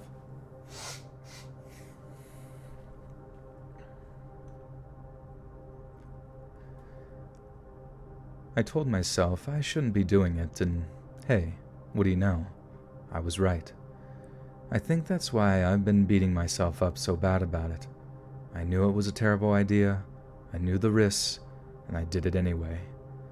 So please read my story and remember it every time you think you can save a few dollars on a taxi by thumbing a lift. So every night when I finish my waitressing shift, I have to catch a bus out of town to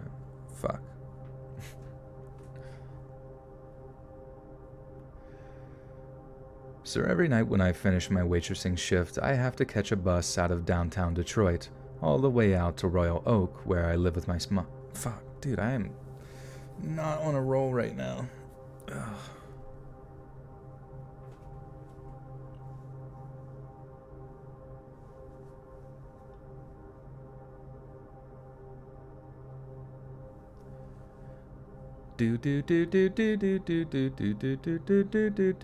Okay. So every night when I finished my waitressing shift, I had to catch a bus out of downtown Detroit all the way out to Royal Oak, where I live with my mom. Sometimes, depending on how late I finish, I have to catch the last bus. I mean the very last bus on the line. It's either that, spend my tips on an Uber, fat chance, or walk. And there's no walking anywhere in Detroit come wintertime. So, I'm on the bus one night, the very last bus, pleased to be headed back to a nice warm bed after a long, hard shift. I have my headphones on, listening to some murder podcast when I hear like a pop behind me, muffled by the sounds of the podcaster's chatter. I turn to see the seats behind me covered in broken safety glass with a football-sized hole in the bus's window. Some total idiot had thrown a rock through the bus window. Some people are just animals, and sure, it was kind of scary, but not nearly as scary as what was about to happen with our bus driver. A few hundred meters further down the road, the bus pulls over to another stop. Only I see the driver say something to the passenger who wants to embark, something that makes the passenger shake his head in frustration before walking away. I suspect the worst, pulling out a headphone to hear my suspicions confirmed. "Sorry, I can't go any further," I heard him say. "It's a safety issue. Can't go any further, sorry." I'm beyond furious at this point, as I'm walking to get off the bus, wondering what I'm going to do about getting home. The driver starts trying to explain the same thing to me. I just nod, staying polite. I knew it wasn't his fault, but still, I was angry.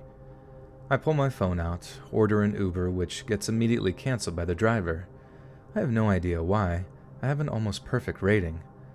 So I try again and again and again, and realize this might not be the...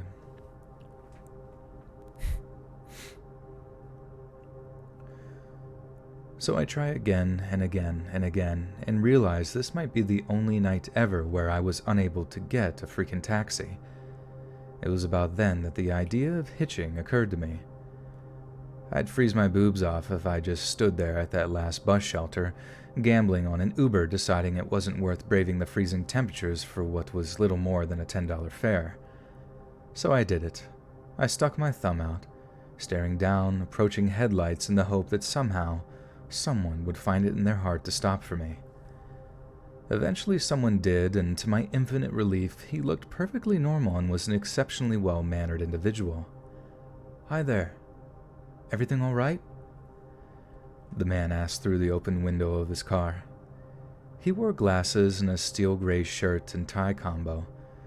He looked like the worst shit.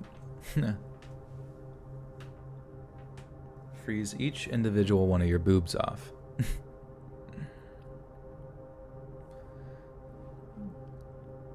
The man asked,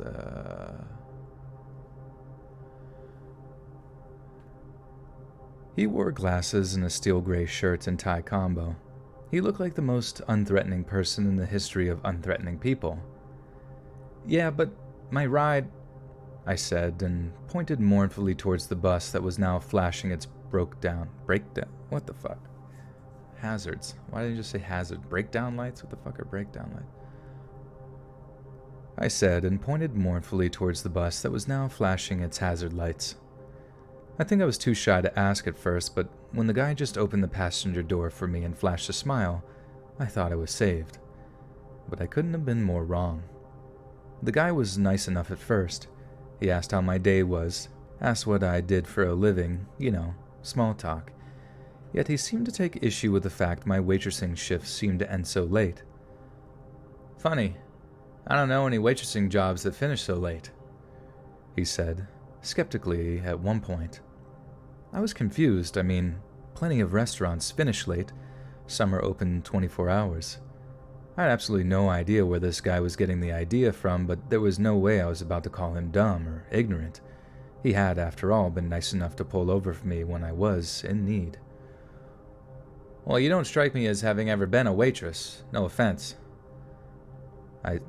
Him. Fuck. I always get confused. Like when you start dialogue, usually dialogue starts a new paragraph, so I always get confused when people don't do that. Well, you don't strike me as ever having been a waitress. No offense, I said, deciding on a pretty weak dad joke to lighten the mood. But it didn't work. In fact, it only seemed to make him agitated. I've never been a waitress, no, but I'm definitely not dumb, young lady. Instantly his tone changes and my skin crawls when he calls me young lady. I suddenly begin to realize that he didn't pull over out of the kindness of his heart. He pulled over out of some sense of possessiveness, and I didn't like that at all. Admit it, he continued. You're not a waitress, and you weren't on that bus. Excuse me? I know your game, and I'm not going to let you rob me. He seemed to growl, and after that he began to drive faster. I swore on my grandma I wasn't out to rob anyone. I even pointed frantically at my waitressing uniform, pleading with him to calm and slow down. But he didn't.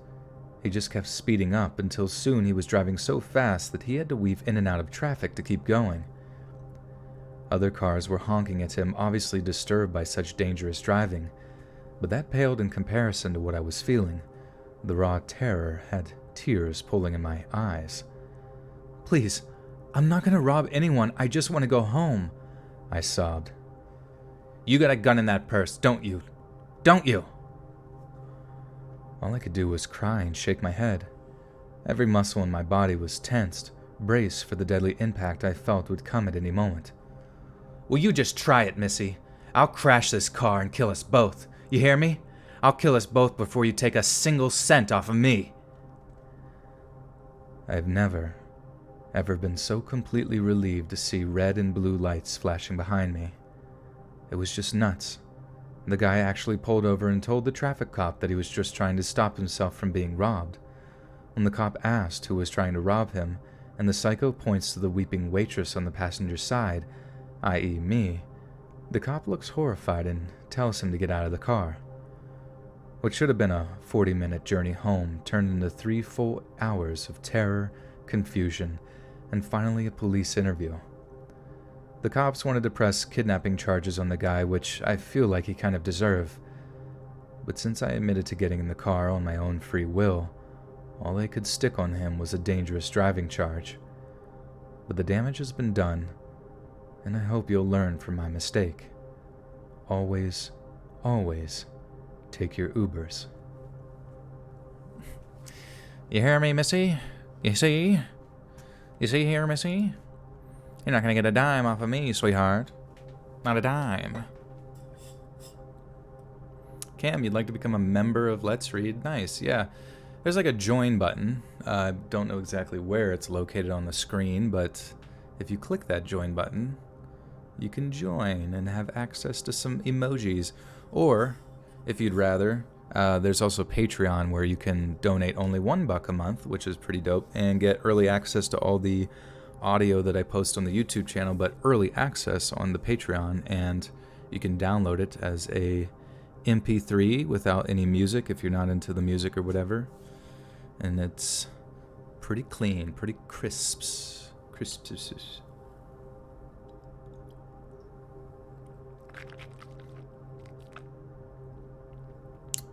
You don't use Uber, but if you use Uber, they better let you hotbox the car. Do you smoke 24/7 that you can't just wait? Wait 3 minutes?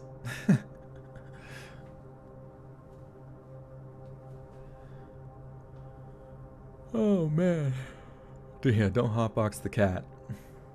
That would be bad news. How's the kids? I don't have any kids, man. Oh, I guess that's like a... how's the kids, see?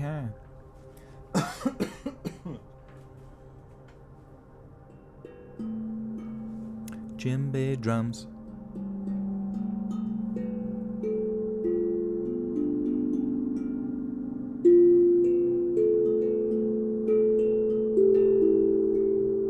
Oh shit, I guess it is after midnight. I probably shouldn't play that if my roommate might be sleeping. I heard drums in my dreams. Bread Moth with the 5 says, thank you for helping me get through the final stretch of my shift. Now I can write. Nice, dude. Hope you have a good shifty poo. And we'll see you in the Discordio. Yeah, we're almost at 700 viewers. It's... what the fuck, man? We still got 1, 2, 3 more stories to read, so we're rocking and a-rolling.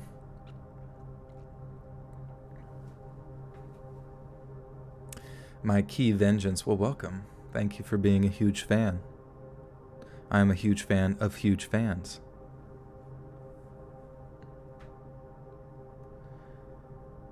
In February of 2013, Jessup Ricebeck, an employee of Fox News Fresno affiliate KMPH, found himself at the scene of an automobile accident. There, he and his cameraman found themselves interviewing a young man who had been at the center of the incident. Sporting long hair, along with a red jumper and gray bandana, the young man who gave his name... Whoops. Cool, we have like a little bit of a documentary style here. Sporting long hair, along with a red jumper and gray bandana, the young man who gave himself the name... Fuck, I don't know why I keep screwing this up. The young man, who gave his name as Kai, described in some detail the horrific events that unfolded as he'd been hitchhiking. Kai told the news crew how he'd been hitchhiking through California when he was picked up by a man named Jet Simmons McBride. At first, conversation had remained neutral, but Kai was soon disturbed to discover that Jet Simmons McBride referred to himself as the incarnation of Jesus Christ, and that he could do anything he wanted to. Needless to say, Kai suddenly felt very unsafe in the passenger seat, as he was evidently someone with some serious mental health issues. What's more, McBride would not be easily overpowered if it came to a struggle, as he was a 300-pound behemoth. However, things went from bad to worse when McBride made a frank admission to Kai.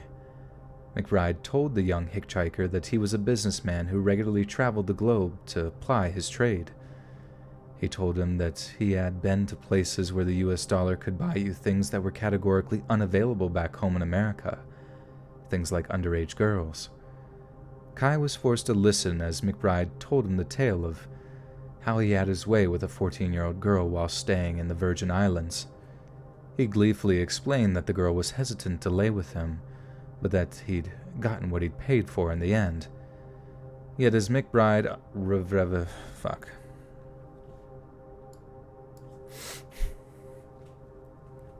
Screet Scree made a sandwich? That's awesome.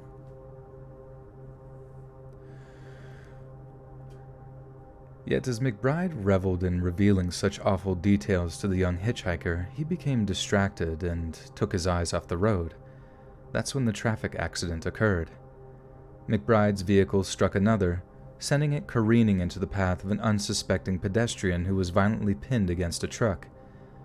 KMPH later discovered that McBride deliberately targeted the pinned pedestrian because he was black. Screams of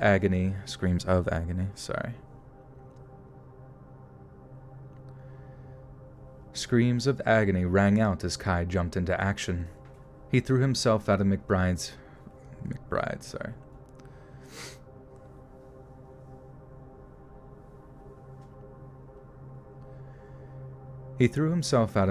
crashed vehicle with the intention of helping the pinned pedestrian. Other bystanders also sprang into action, rushing over to the scene of the crash in order to help save lives. However, when one smaller woman arrived on the scene and attempted to dial 911 on her cell phone, a crazed Jet Simmons McBride burst from the driver's side, grabbed hold of the woman in a bear hug, and began to suffocate her. Kai later described hearing the woman gasping for breath, meekly fighting back against McBride, who was no doubt attempting to kill her. "He could have snapped her neck like a pencil stick," he later says to the camera. Kai knew he had to do something. He unshouldered his backpack and took out a hatchet he kept for self-defense. With the handle tight in his grip, he began to strike McBride repeatedly in the back of the head in the axe blade. With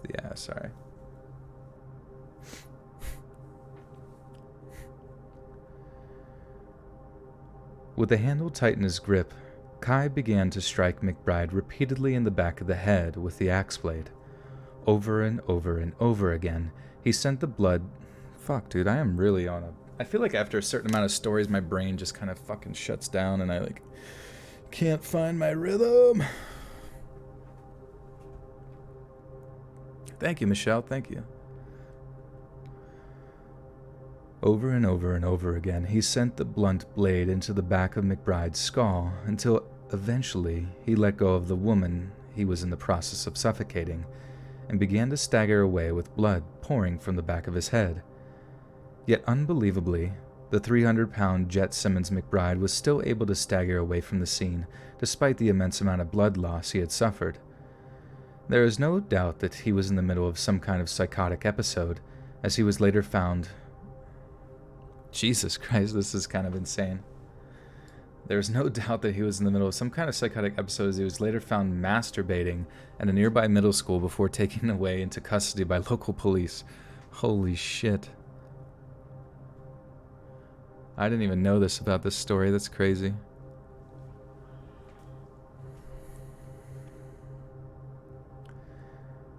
There was no doubt that he was in the middle of some kind of psychotic episode, as he was later found pleasuring himself at a nearby middle school before being taken into custody by local police. About the same time the video footage of Kai describing the attack goes viral, he is also taken into custody by police. Yet after a brief interrogation, Kai is released and hailed as a hero by the general public. Hundreds of thousands are endeared to him as they watch him frantically describe his defense of the near-suffocated woman. "I was like smash," he explains, describing himself hitting McBride with his hatchet. "Smash, smash, smash." Kai's brush with fame led to brief meetings with Jimmy Kimmel, who actually featured Kai himself on his show, telling his audience, "You should never pitch up hitchhikers." Pitch up hitchhikers. Fucking goddamn it. "You should never pick up hitchhikers, except for that one." Oh, was that Jimmy Kimmel saying that? I can never tell. Kai's brush with fame led to brief meetings with Jimmy Kimmel, who actually featured Kai himself on his show, telling his audience, "You should never pick up hitchhikers, except for that one." Yet in the midst of the otherwise comical footage that was seen by possibly millions of people, there are a few details that, in hindsight, shed a little light on just who was being interviewed. When asked what his second name was, Kai replies, "Don't have one. I don't have anything." When asked where he was from, Kai replies, "Sophia, West Virginia." When asked how old he is, Kai replies, "Can't call it." Why would a person be so reluctant to reveal such personal details but so willing to tell people where he's from? That's because Kai was not, in fact, from Sophia, West Virginia. That was a bold-faced lie. He is actually from Canada. Yet there are many more inconsistencies in Kai's life than merely his distorted version of his origins.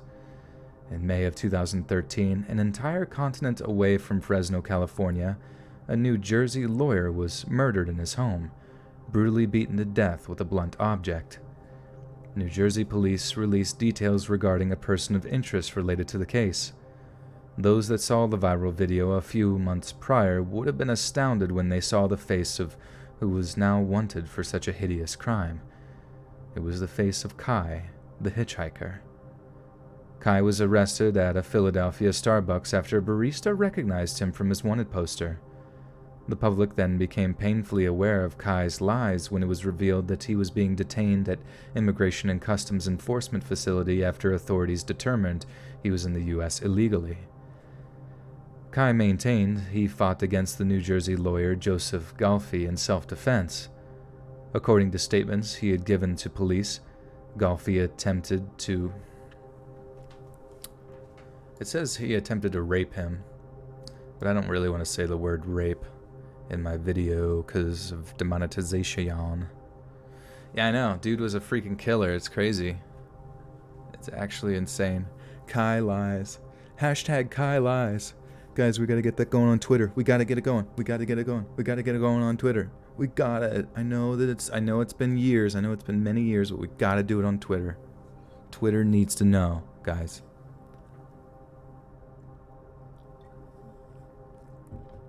Twitter must know. They must know that Kai is an innocent man. Alright, according to statements he'd given the police, Galfi attempted to rape him after offering Kai a place. What is like another word for that? I honestly don't know. Synonym. I hate typing the word synonym. Just try typing the word synonym right now and tell me how many times you have to fucking press backspace. It's the most annoying word ever. Essentially abuse. Tried to intimately abuse, maybe? Or have his way. Yeah, that's a reasonable thing. Forcible pleasure.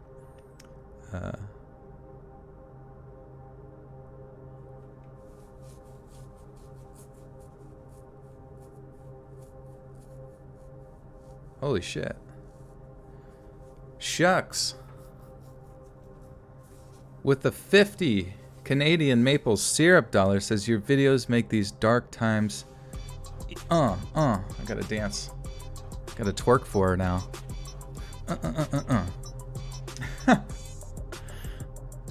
Thank you, Shucks. Making me say shucks here. Your videos make these dark times easier to get through. Thank you. Goodness gracious, that's very, very generous, Shucks. I'm really happy that I can be that for you, and I just appreciate you guys. Thank you so much. That was really, really generous. Holy cow. Thank you.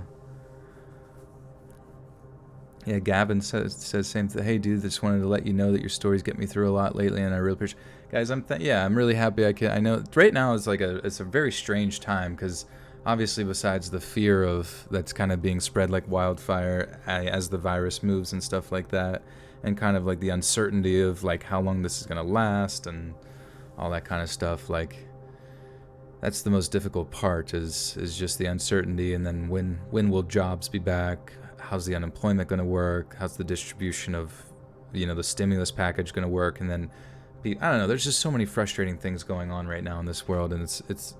I'm very thankful that I can be even just a brief reprieve from that sad reality. But yeah, I'll probably say try to force himself on. Yeah. Thank you, guys. Thank you again. Goodness gracious.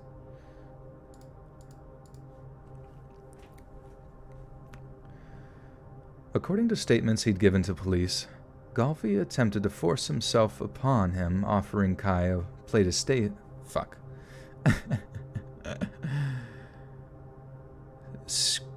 Scree says, my school doesn't start back up until at least April 24th. Oh boy, so we got another month of this. I did see that like social distancing guidelines from the Trump administration were extended till April 30th, so got at least another month of this, but I promise I will be around until the very end. Soundwave, you gotta go. Peace out. According to statements he'd given to police, Golfi attempted to force himself upon him after offering Kai a place to stay for the night. Kai stated that the police claimed that the encounter was consensual and that the murder premeditated. Premeditated? That sounded weird. Premeditated. Lucy Tears, what's up? Thank you for joining. Kai stated that the police claimed that the encounter was... Fuck, I just like coughed into the mic there. That was weird. It's like... Kai stated that the police claimed that the encounter was consensual and the murder premeditated. However, Kai said that after the viral video in California, he had no need to be with men like Golfi, who Kai described as unattractive, stating, "Do you know how many hot chicks? Never mind. Even if I was gay, do you know how many hot guys wanted to screw me after that stuff in California? I'm not even being vain. It's just a fact, like, no offense, but he was not a looker." After the murder charges, the video views increased substantially, increasing in its viral... Jeez. This guy's nuts, dude. Holy shit. After the murder charges, the video's views increased substantially, increasing its viral reach. Fans of the video, who considered Kai an innocent hero for saving the woman back in Fresno, began to crowdfund his illegal fees. But when the jury was asked to decide on charges of self-defense or murder, evidence presented to them overwhelmingly pointed towards outright murder. Kai took to the stand in his own defense and was combative during cross-examination. He made an outburst during his defense lawyer's closing arguments, nearly leading to expulsion from the courtroom. A jury found him guilty of first-degree murder, and he was sentenced to 57 years in prison. He will serve 85% of that term before the possibility of parole, with the judge telling Kai, real name Caleb Lawrence McGilliver... Fuck, how do you even say that? Caleb Lawrence McGilvery. It's a weird... Sorry. It's like a weird name.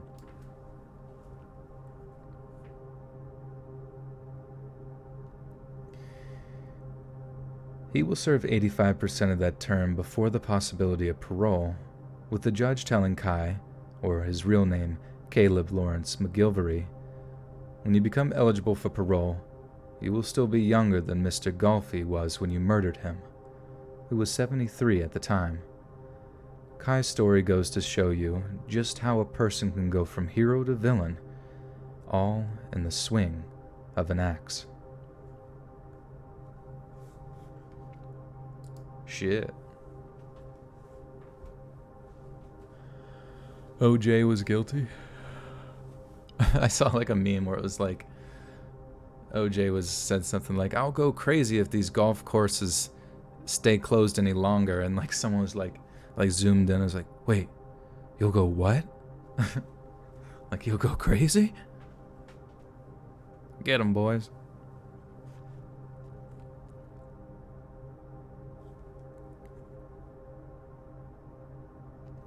Axe body spray. All in the spray of an Axe body spray. Benzie says, "I'm actually a huge fan of German beer. On my brief passing through Germany, I found a taste for it. Interesting. I'm sure in the land where they pride themselves on the existence of the beer, I'm sure it's probably pretty yummy. All in the sling of a wiener. Smash. Smash. Smash. Smash.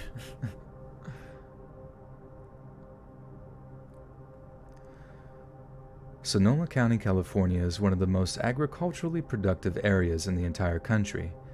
It produces a huge amount of hops, grapes, prunes, apples, dairy, and poultry products every single year. This is down to the vast swaths of fertile land. Son of a bitch. This is down to the vast swaths of fertile land in addition to the abundance of high-quality irrigation water. In addition to the vineyards and wineries that call Sonoma home, one might mistake the county for being a little slice of paradise. But during the early 90s... Oh, that's weird.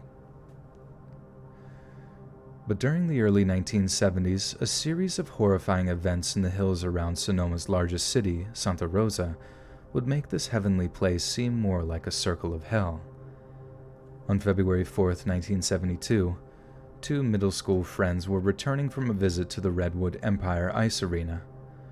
Maureen Louise Sterling and Yvonne Lisa Weber, both 12 years old, were last seen around 9 p.m., hitchhiking on Guerneville Road, northeast of Santa Rosa. Neither of the girls arrived home that night. Their parents begged local authorities to find their girls, and find them they did.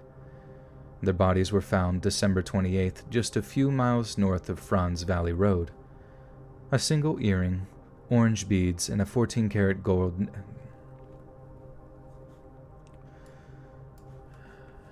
Huskies with 215 with the $5. Thank you, Husky.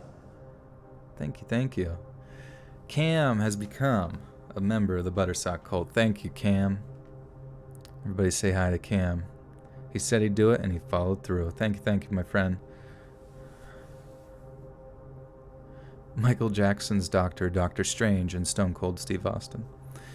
I don't know if those were his doctors or not. American beer when you're desperate and don't have anything else. I mean, I don't, is there, a big difference? Hey, Lucy Tear, see you later. Have a good night. Is there a big difference between American beer and German beer? Like, obviously there's different types of beers and stuff like that, but I mean, if, Americans obviously wanted to put some effort into making a good beer, I imagine they probably could, unless there's just something completely different in their, development process. I'm sure any country could probably produce some pretty good fermented yeast. Can't really drink normal beer. It tastes like water. Steel Reserve, 8%. German beer. Oh, German beer is 18%. Okay, so the alcohol content is the big turning point, I'm sure. A single earring, orange beads, and a 14-karat gold necklace with cross were found at the scene. The cause of death could not be determined from the skeletal remains. Then just a month later, 19-year-old art student Kim Wendy Allen was given a ride by two men on the evening of March 4th, 1972. They last saw her at approximately 5:20 p.m. Hitchhiking to school and carrying a large wooden soy barrel with red Chinese characters on it. Oh, I read that wrong. They last saw her at approximately 5:20 p.m. hitchhiking to school and carrying a large wooden soy barrel with red Chinese characters on it. Her body was found the following day down an embankment in a creek bed. The two men who gave her a ride, one of whom was given and passed a polygraph test, were ruled out as suspects. This pattern of hitchhiker murders was repeated over and over again as the years went by, but only a handful had modus operandi that matched the previous murders. One in particular had an extremely disturbing additional detail that may shed some light on who the murderer or murderer...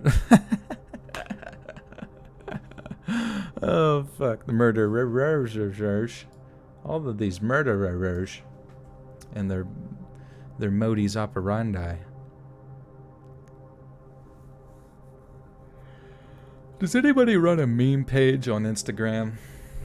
Is that hard to do?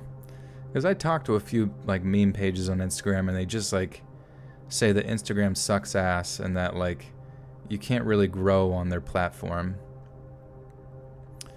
Because I assume the goal on Instagram, if you're trying to grow, is to grow to the point where you eventually get sponsorships on there and stuff. But I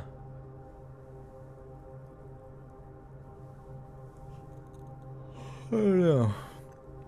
It seems as if, though, if you don't don't constantly all day, Fry, the amount of memes that you have that are dank as fuck, you should probably start a meme Instagram. I would screenshot the shit out of all of those. You're my meme plug. Boo, fucking boo. Hey, Immortal Face, don't try to scare me, okay? You're 14-year-old, and she has over 1,000 followers doing memes. That's funny. Yeah, it's weird. I don't know. I don't get how it works, but they always say, like, eventually your meme thing just starts to, like, slow down.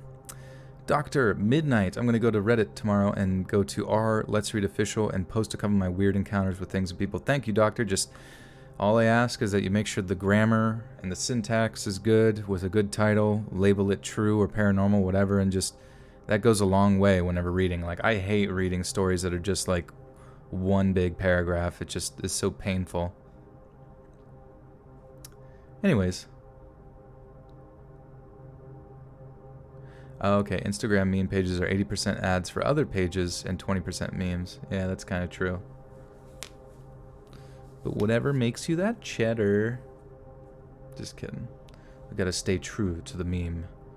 To the creed. The creed of the memers. We go back ancient. Many, many centuries. Joel is a grammar Nazi. Yes. Yes, I am. It's not that I really care that much about grammar. It's just more like... it helps me read it. It's like it just, the flow is so nice when someone actually knows how to like write and like actually once they write it up like reads over their story to make sure it doesn't seem like a complete garbled mess of crazy. One in particular had an extremely disturbing additional detail that may shed some light on who the murderer or murderers were. Carolyn Nadine Davis, 14 years old, ran away from her home outside Anderson and Shasta County on February 6, 1973, but disappeared July 15th after being dropped off by her grandmother at the Garberville post office. She was last seen hitchhiking that afternoon near the highway in Garberville. Her body was discovered on July 31st, just meters from where the remains of Sterling and Weber had been recovered 7 months prior. However, this time, the cause of death could be determined, and coroners, it's fucking hard to say that word.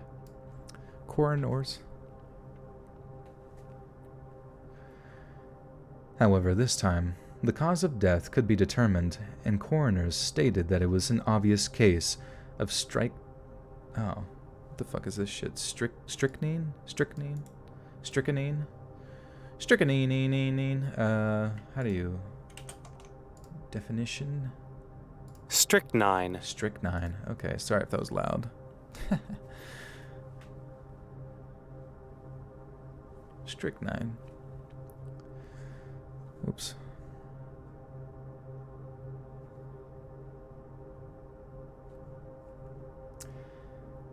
However, this time, the cause of death could be determined, and coroners stated that it was an obvious case of strychnine poisoning, 10 to 14 days before the body was discovered.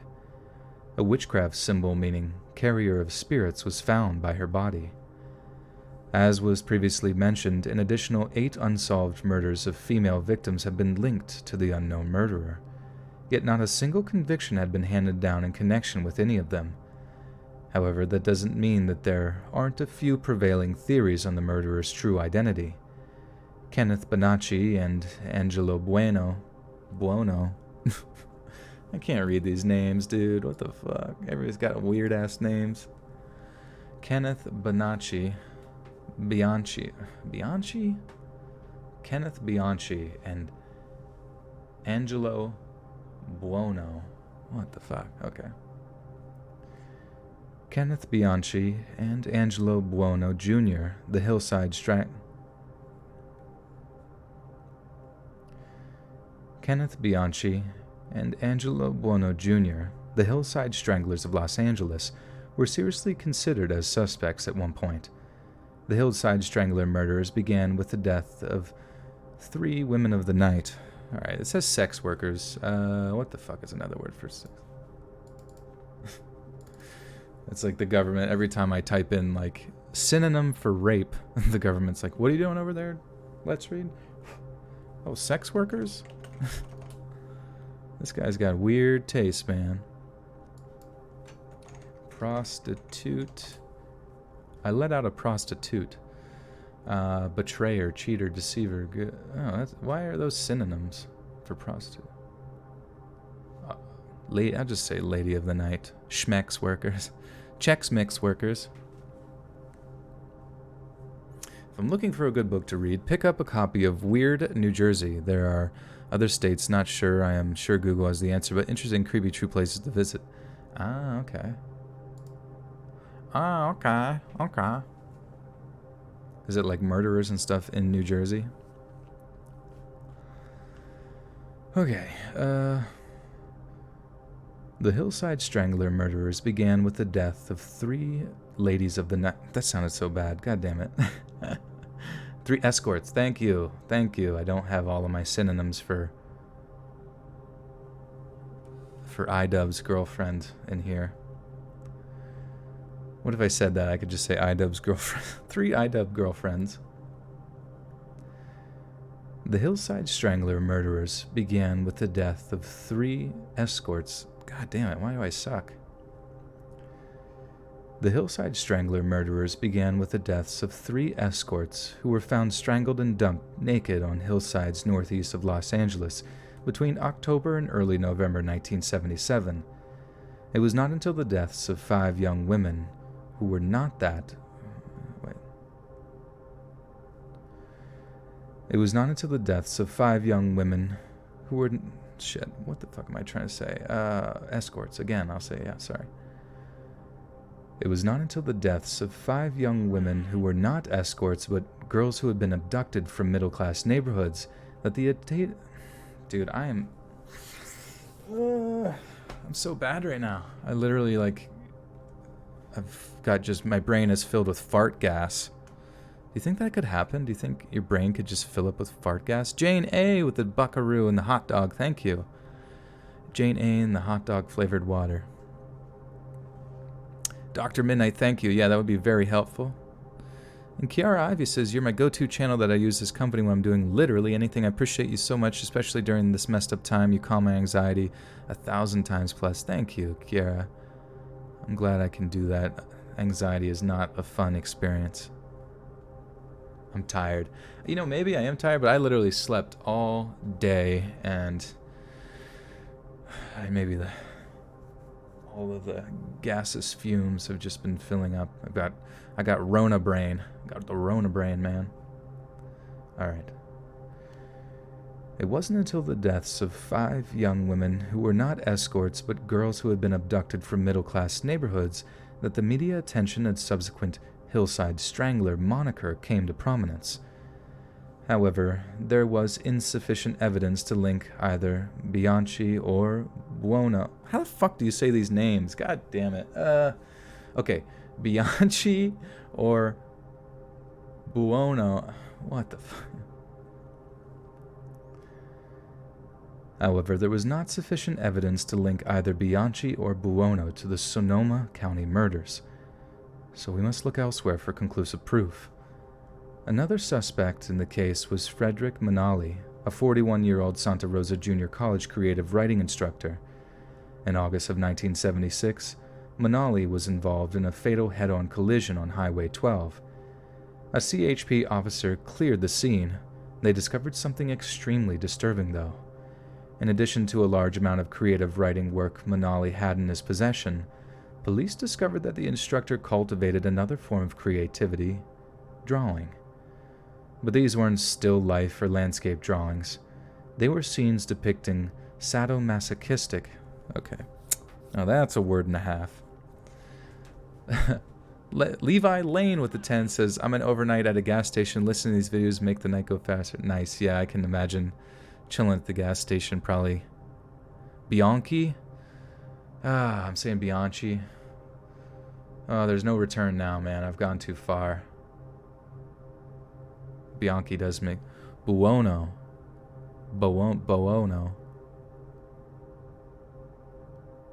Should I start all the way over? Bianchi.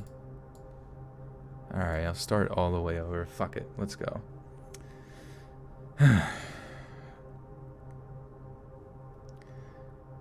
Kenneth Bianchi and Angelo Buono, Jr., the Hillside Stranglers of Los Angeles, were seriously considered as suspects at one point.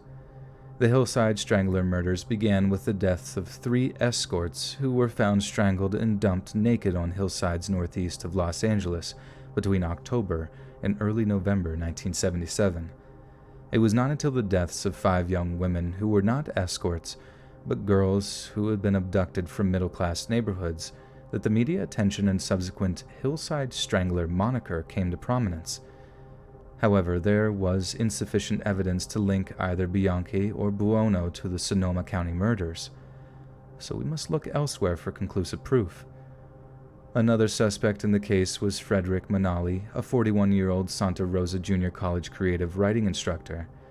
In August of 1976, Manali was involved in a fatal head-on collision on Highway 12.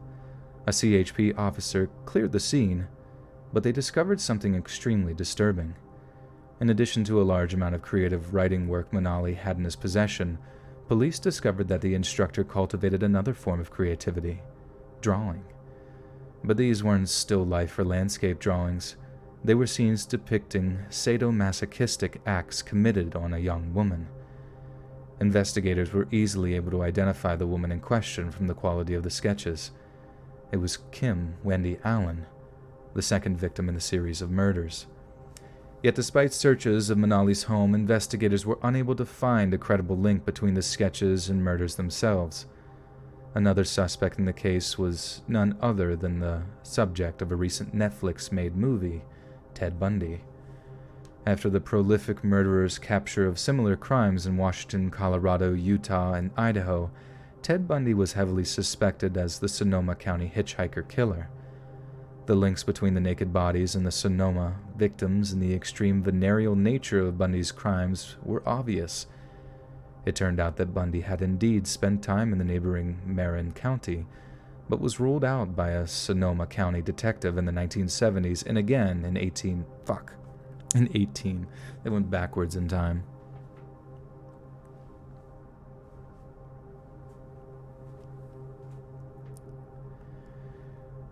It turned out that Bundy had indeed spent time in the neighboring Marin County, but was ruled out by a Sonoma County detective in the 1970s and again in 1989. This was down to detailed credit card records that revealed Bundy was all the way up the coast in Washington state on the dates of some of the disappearances. In addition,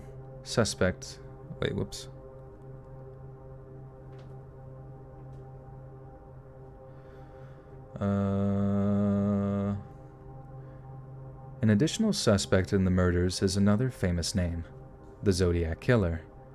Investigators were forced to consider the Zodiac Killer as a possible perpetrator due to similarities between an unknown symbol on his January 29, 1974 exorcist letter to the San Francisco Chronicle, in which he claims 37 victims, and the Chinese characters on the missing soy barrel carried by Kim Allen. Also, the Zodiac had written a letter delivered to the San Francisco Chronicle on November 9, 1969. In it, he stated an intention to vary his modus operandi in an attempt to confuse detectives, In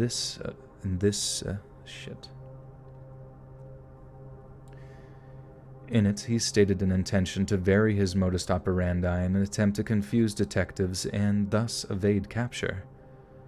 I shall no longer announce to anyone when I commit my murders.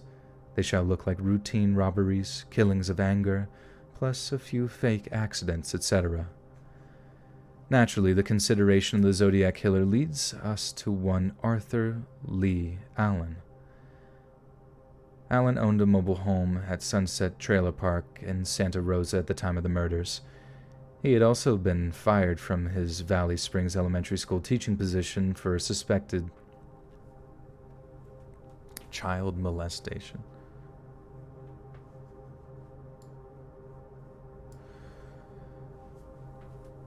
Fuck. Arthur Lee Allen.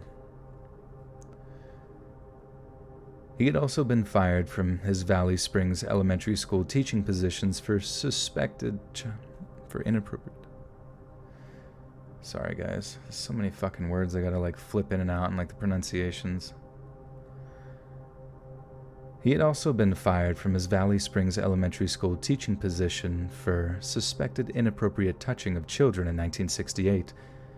Allen was arrested on September 27, 1974 by the Sonoma County Sheriff's Office for that exact charge in an unrelated case involving another young boy. He pleaded guilty on March 14, 1975 and was imprisoned at God damn it, how do you say this fucking word? Atascadero? Children of the Night. God damn.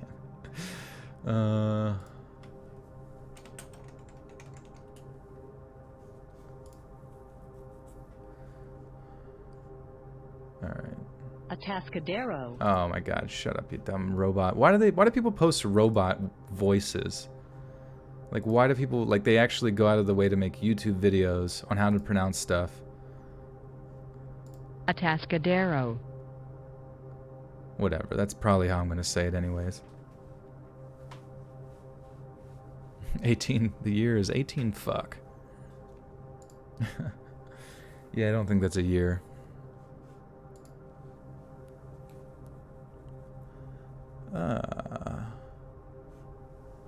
Okay, what's more, Robert Gray's with Atascadero, okay. Let me get the burps out.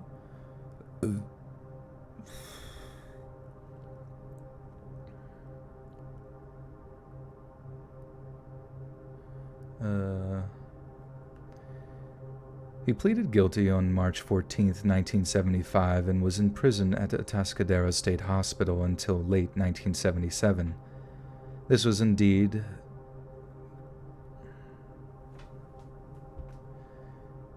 would indeed match the time period for some of the murders.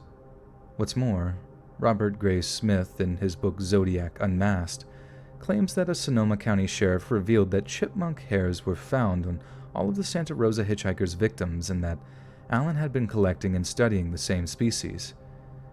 It would be possible that since the bodies were dumped outdoors, that a few chipmunk hairs might be present on one or two of them, but all of them seems like far more than just a coincidence.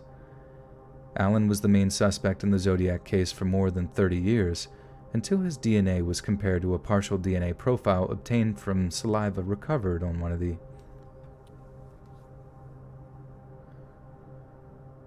Until his DNA was compared to partial DNA profile. Oh my god. Until his DNA was compared to a partial DNA profile obtained from saliva recovered on the underside of a postage stamp and envelopes from verified Zodiac letters. Results were a conclusive non-match. Fingerprints and blood recovered from the taxicab of Zodiac's. Sorry, there's just so many words. Do you guys think it was maybe the chipmunks that killed them? That's like a really good question. I don't think these guys have considered how rabid chipmunks can get in this area of California. Fingerprints and blood recovered from the taxicab of Zodiac murder victim Paul Stein, a writer's palm print found on the Zodiac letter of January 29, 1974, and handwriting examples failed to identify Allen as the Zodiac. In practice, this evidence would have exonerated Allen should he had ever stood trial for the charges, so we are essentially forced to look elsewhere for clues to the murderer's identity. But given that almost 50 years later each murder remains distinctly clear,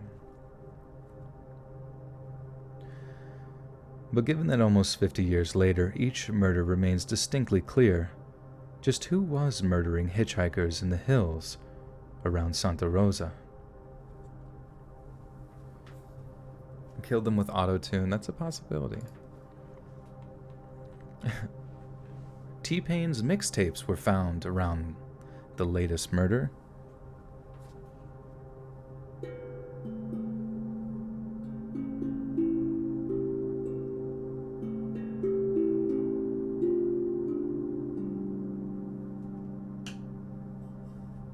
Chipmunk Mafia up in here.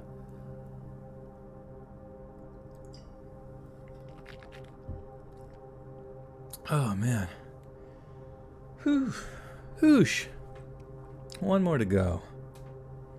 And my brain is still slightly working. I think this is why I barely ever read for pleasure, because, like, I guess your brain gets stronger, but, like,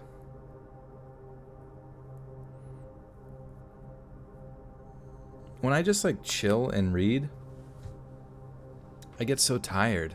Maybe that's what I need to do more often before I go to bed, is just read some shit.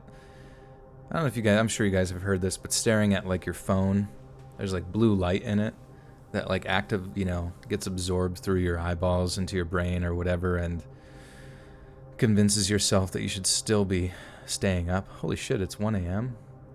Dude, it feels like to me it's like 10, but also like it's more in another dimension.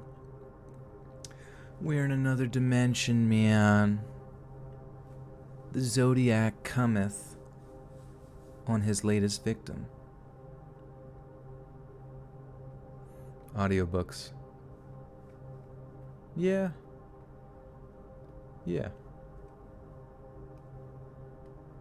Next channel, Let's Sleep. Yeah, we got Let's Read, Let's Breed on Pornhub, and now Let's Sleep. That'll be on Twitch. JoJo's manga before bed. Oh, you read JoJo's manga. That's cool. Why is everyone talking about chipmunks suddenly? It's the Chipmunk Mafia. We don't talk about it here. We don't want to end up like these victims. Okay. Last story, guys. Thank you so much for being here. For everybody that's been here. We're going on 2.5 hours.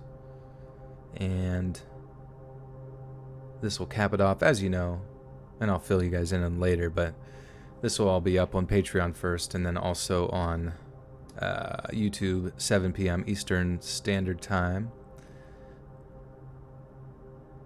Scree says, yo, I have a question. Are you going to do more state videos? Oh, like from locations. You know, I could. It's just something that I haven't, like, done a lot of research on, or, like, a lot of searching for. But that's actually a great idea. I think those do pretty well. I think it'd be kind of sick to do all 50 states. Like, full on. Freaking full on. Have I done any states thus far? I, like, don't remember. I guess I did Florida.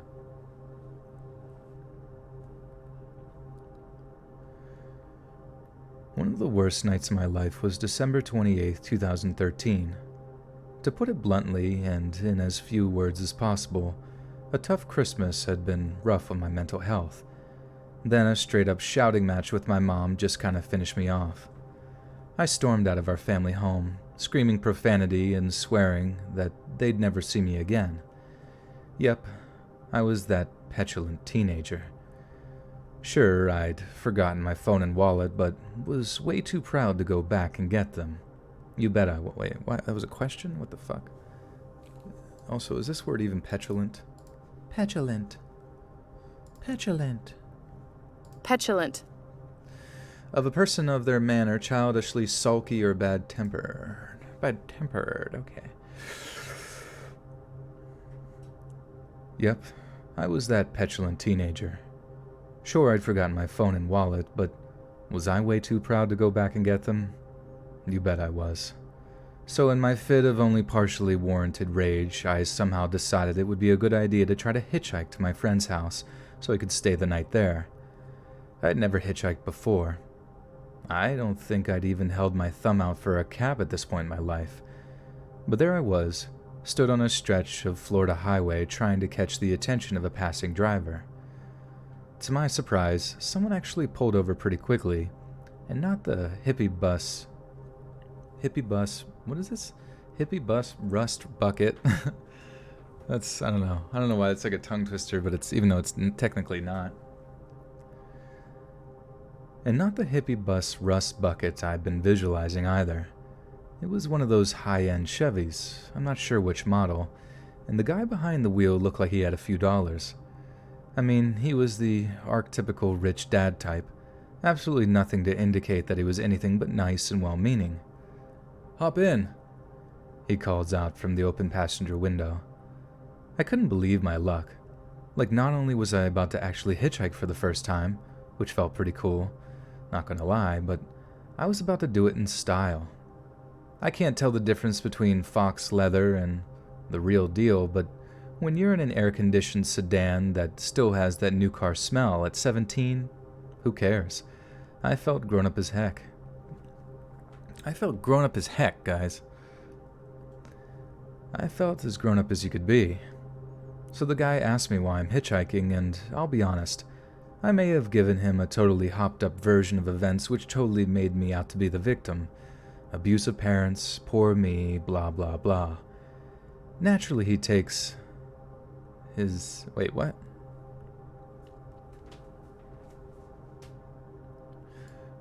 Naturally he takes his as gospel...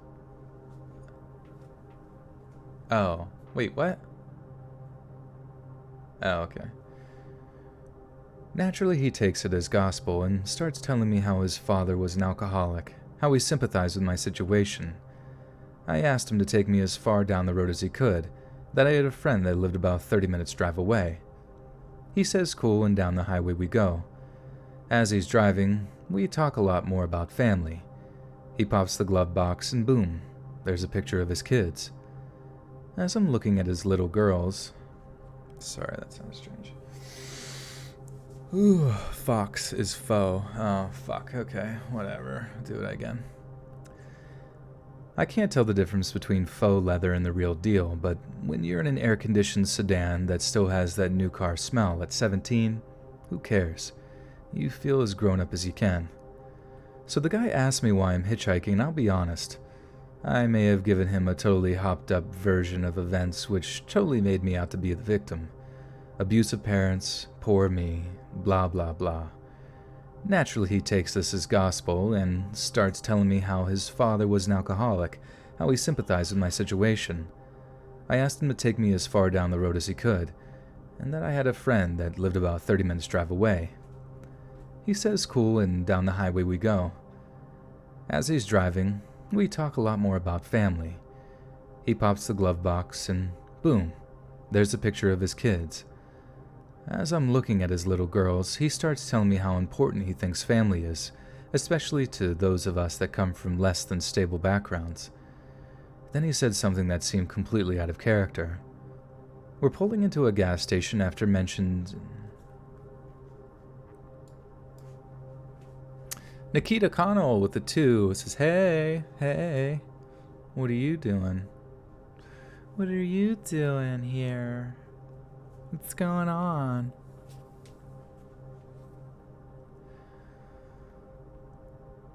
We're pulling into a gas station after mentions... God damn it. We're pulling into a gas station after he mentions needing to fill up, continuing the family convo in segments, if that makes any sense. 1 minute he'll stop talking because he needs to focus on a turn or a lane switch, then he carries on. So it was almost out of nowhere when he says something like, "We have to protect our families from our true natures." I didn't know what to say to that. Not in the moment, so I just kind of stayed quiet as he gets out of the car and starts filling up the tank. I had a few minutes to process those words, and the more I thought about them, the more I realized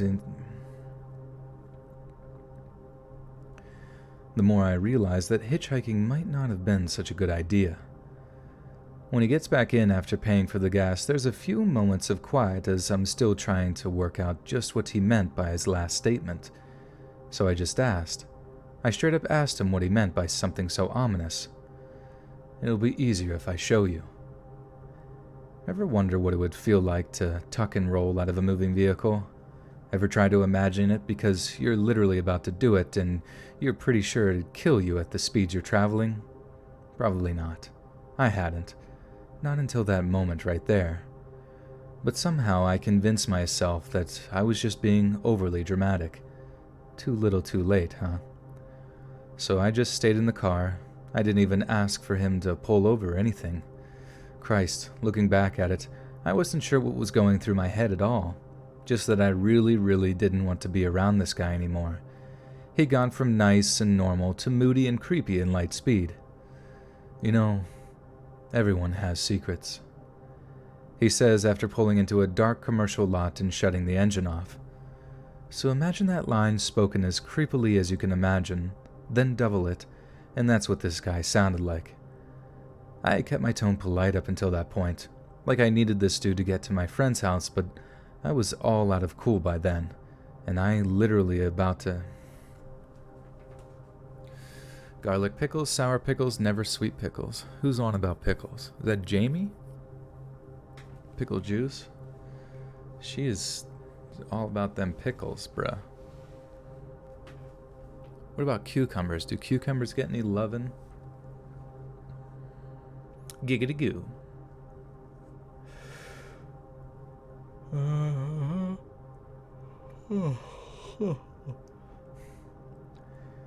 But I was all out of cool by then, and I'm literally about to ask him what he's talking about, when he puts his hand on my thigh.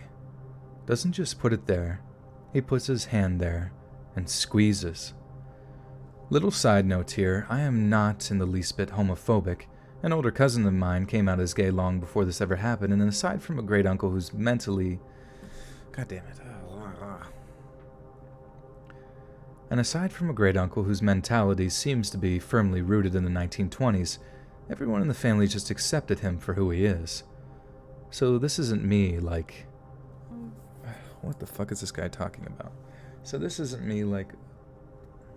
Okay. Gotta put a fucking asterisk near in every story. So this isn't me like, oh god, it was scary because a gay dude touched me, because really I don't think this guy was even gay. Like I said, he had pictures of his kid, mentioned his wife, even complained about his in-laws a little during our little family talk. Not that rules out...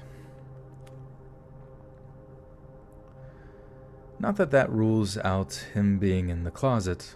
Look, what I'm trying to say is, he did what he did because he was a predator.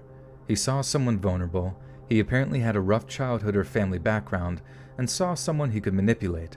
It was the look in his eyes, man. Not this vulnerable I like you look. It was like a hunger. That's the only ways I... That's the only ways I can describe it. That's the only way I can describe it. Like an excitement before a feast. I just hit him. I'm not some tough guy. I don't do MMA.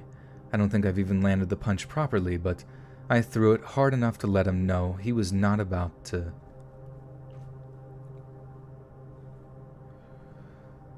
But I threw it hard enough to let him know that he was not about to have his way with me in a dark parking lot in the middle of winter.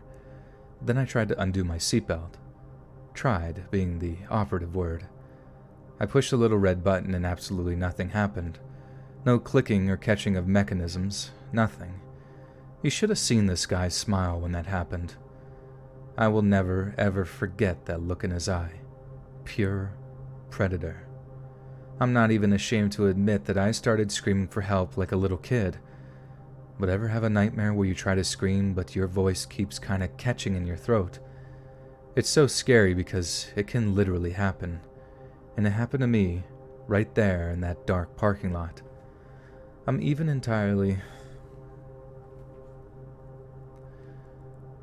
entirely sure what happened next. I remember slamming my fist into the glass window and it popping all over me. I know I must have gotten the door open somehow. There were headlights behind us. Someone shouting as they intervened. Wait, what is it? Was it his fist? Oh. I remember slamming my fist into the glass window and it popping all over me. I know I must have gotten the door open somehow, too. There were headlights behind us, someone shouting as they intervened. The predatory driver reached under his seat, and I thought for a moment that he was about to pull out a gun or something, but then the seatbelt felt kind of loose, so I just kind of rolled out of the car as it sped away.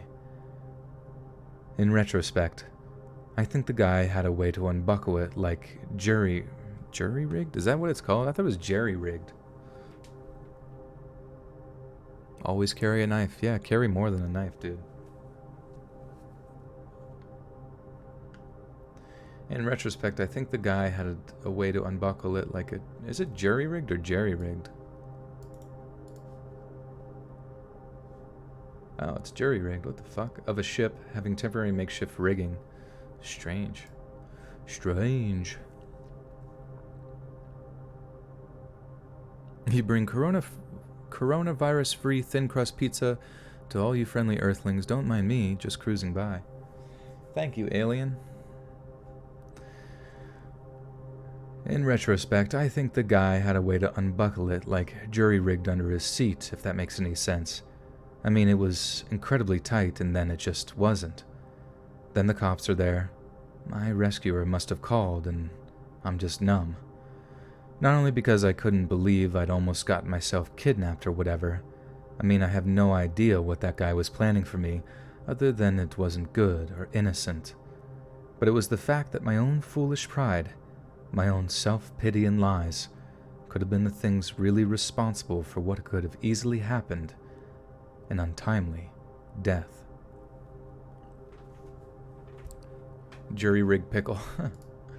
Who jury-rigged these pickles? Oh, fucking hell, man. That was the final story of the night. And that took a lot out of my brain and lungs for some reason. Star Chanel, you have kidney stones. Wait a second. Let's see, how do we get rid of kidney stones? I think I remember, obviously you gotta stay hydrated and try to pass them. And there's certain things, but there's like a Dr. Berg. He knows everything about everything. Kidney stones. Okay, 101, comprehensive guide. So I wanted to create a comprehensive video. Okay. Let's see here. I'm just going to read these for you. Here's a comprehensive video guide of kidney stones. 1 out of 10 people get kidney stones, and 50% of those people will get the reoccurrence of kidney stones. Kidney stones causes and remedies. 1. Supersaturation. When the fluid in your kidney becomes too concentrated, then that's when stones form. What to do? Drink 2 to 3 liters of fluid per day. Add electrolytes, especially potassium citrate. Okay. 2. Oxalates, a byproduct of metabolism. Your body makes oxalates and they're in your food. When oxalates combine with calcium, they start to form a kidney stone. What to do? Reduce oxalates by cutting down on foods that are high in oxalates. I'm not really sure what those foods are. Oh, okay. 3. Calcium. Calcium, it binds with oxalates. What to do? Add cheese to foods higher in oxalates when you eat them. People with fat malabsorption should also consume more calcium. Okay. 4. Citrates. Citrates bind oxalates. What to do? Decrease oxalates by adding lemon, lime juice, potassium citrate, magnesium citrate, or calcium citrate to your diet. 5. Uric acid. This is dependent on your pH. If your pH is too acidic, a uric acid stone can form. What to do? Consume plenty of vegetables to keep your pH in the correct place. 6. Flora. Oxalobacter formigenes are microbes that use oxalates for food. They will degrade and break down up to 95% of the oxalates. What to do? Take a probiotic. Okay. 7. Magnesium. It helps reduce the calcium buildup in kidneys. What to do? Consume plenty of leafy greens. Okay. 8. Vitamin D. If you're a kidney stone former and you take a high level of vitamin D, you could end up with hypercalcemia. What to do? Drink plenty of water and don't consume too much calcium. 9. Salt. Excessive amounts of sodium can cause more calcium to go through the kidney. What to do? If you're a kidney stone former, I would recommend sticking with 1 tablespoon of salt. 10. Vitamin K2. Vitamin K2 counters calcification in the body. What to do? Take vitamin K2. Alright, well, I don't know if that helps or not, but basically I just found that from, if you type in Dr. Berg, B-E-R-G, kidney stones into YouTube. He's a really smart guy who honestly has helped me with a lot of like random things, especially getting turned on to like apple cider vinegar and that kind of thing, the keto diet, things like that have really been, I think, helpful for my health. You can look him up to find more about kidney stones because those are very painful. I've had a lot of patients that go through it and they do pass them, but I think the best case scenario is that knowing that you're probably going to get them again, and then obviously not ending up in a situation where you have to be in the hospital for them or any other various procedures that could be pricey. I would definitely advise taking some advice from individuals like that to try to decrease the prevalence of things building up in your kidneys like that. So anyway, I'm going to read this outro here that's you normally hear. Guys, think of something funny. Think of something funny I should say at the end. And then you'll be like, oh my god, I was at that stream when he said that funny shit. Hey friends, thanks for listening. Be sure to subscribe and click that notification bell to be alerted of all future narrations. If you got a story, be sure to submit them to my subreddit, r/Let's Read Official, and give and receive feedback from the community, and maybe even hear your story featured on the next video. And join my Discord to interact with me and other listeners directly. And if you want to support me even more, grab early access to all future narrations for just $1 a month on Patreon, and maybe even pick up some Let's Read merch on Spreadshirt. And check out the Let's Read podcast, where you can hear all these stories in long compilation form and save huge on data. Located anywhere you listen to podcasts. Links in the bio. Thanks so much, friends. And remember... That's actually good. Thanks so much, friends. And remember, cucumbers are just pickles in training. I remember that, like, because every time I read this, I almost think, like, I wonder when I'm just going to have that memorized. And then I remember thinking to myself, like, well, whenever I learned the Pledge of Allegiance, you had to, like, do it without reading off of something. So that was always annoying. And I remember learning it in, like, kindergarten. And we all learned that we had to keep our hand over our heart, you know, pledging allegiance to the flag of America. And I just always laugh, like, looking back, because there was this one kid, I don't remember who he was, but he was really quiet. And he was sitting there doing the Pledge of Allegiance, but, like, his hand was over his stomach. And, like, I don't know why, that just what always made me laugh, because, like, whenever the teacher looked at him and said, hey, your heart's not in your stomach, it's over your chest. And then he just, like, his hand just, like, slowly going up to his chest, like, oh fuck. Like, he wasn't even doing it to be funny, which is just so funny. Little kids are, like, the best thing. Even when you're a little kid, you realize little kids are hilarious, because they're so dumb. They're idiots, man. What a bunch of morons. It's in your chest, dummy. Just kidding. Guys, thank you for being here again. Once again, join the Discord if you want to hang out with people and chit-chats, check out selfies, see my face, see my cat, see everybody else's beautiful faces. Want to submit a story, submit it to the subreddit. Follow me on Instagram and Twitter. It's all linked down below. Guys, thank you for always being here. I'm thankful I can help you guys through this weird time we're living in. At least being some sort of brief reprieve away from a strange reality, but guys, you also are helping me through this so much, beyond belief, and I just really appreciate that. This video, like I said, will be first out on Patreon with the audio, and then it will be on YouTube 7 p.m. today, actually, since I'm on the East Coast. It's East Coast time, Monday, Wednesday, Friday, 7 p.m. East Coast time of the United States. And, oh, Caitlin, Frederick with the 5. Thank you, Caitlin. Dropping the mic, baby. Heck yeah. I wish I could drop my mic, but they're on some desk arms, so they kind of just are suspended. But I love you guys, and yeah, I will see you again soon.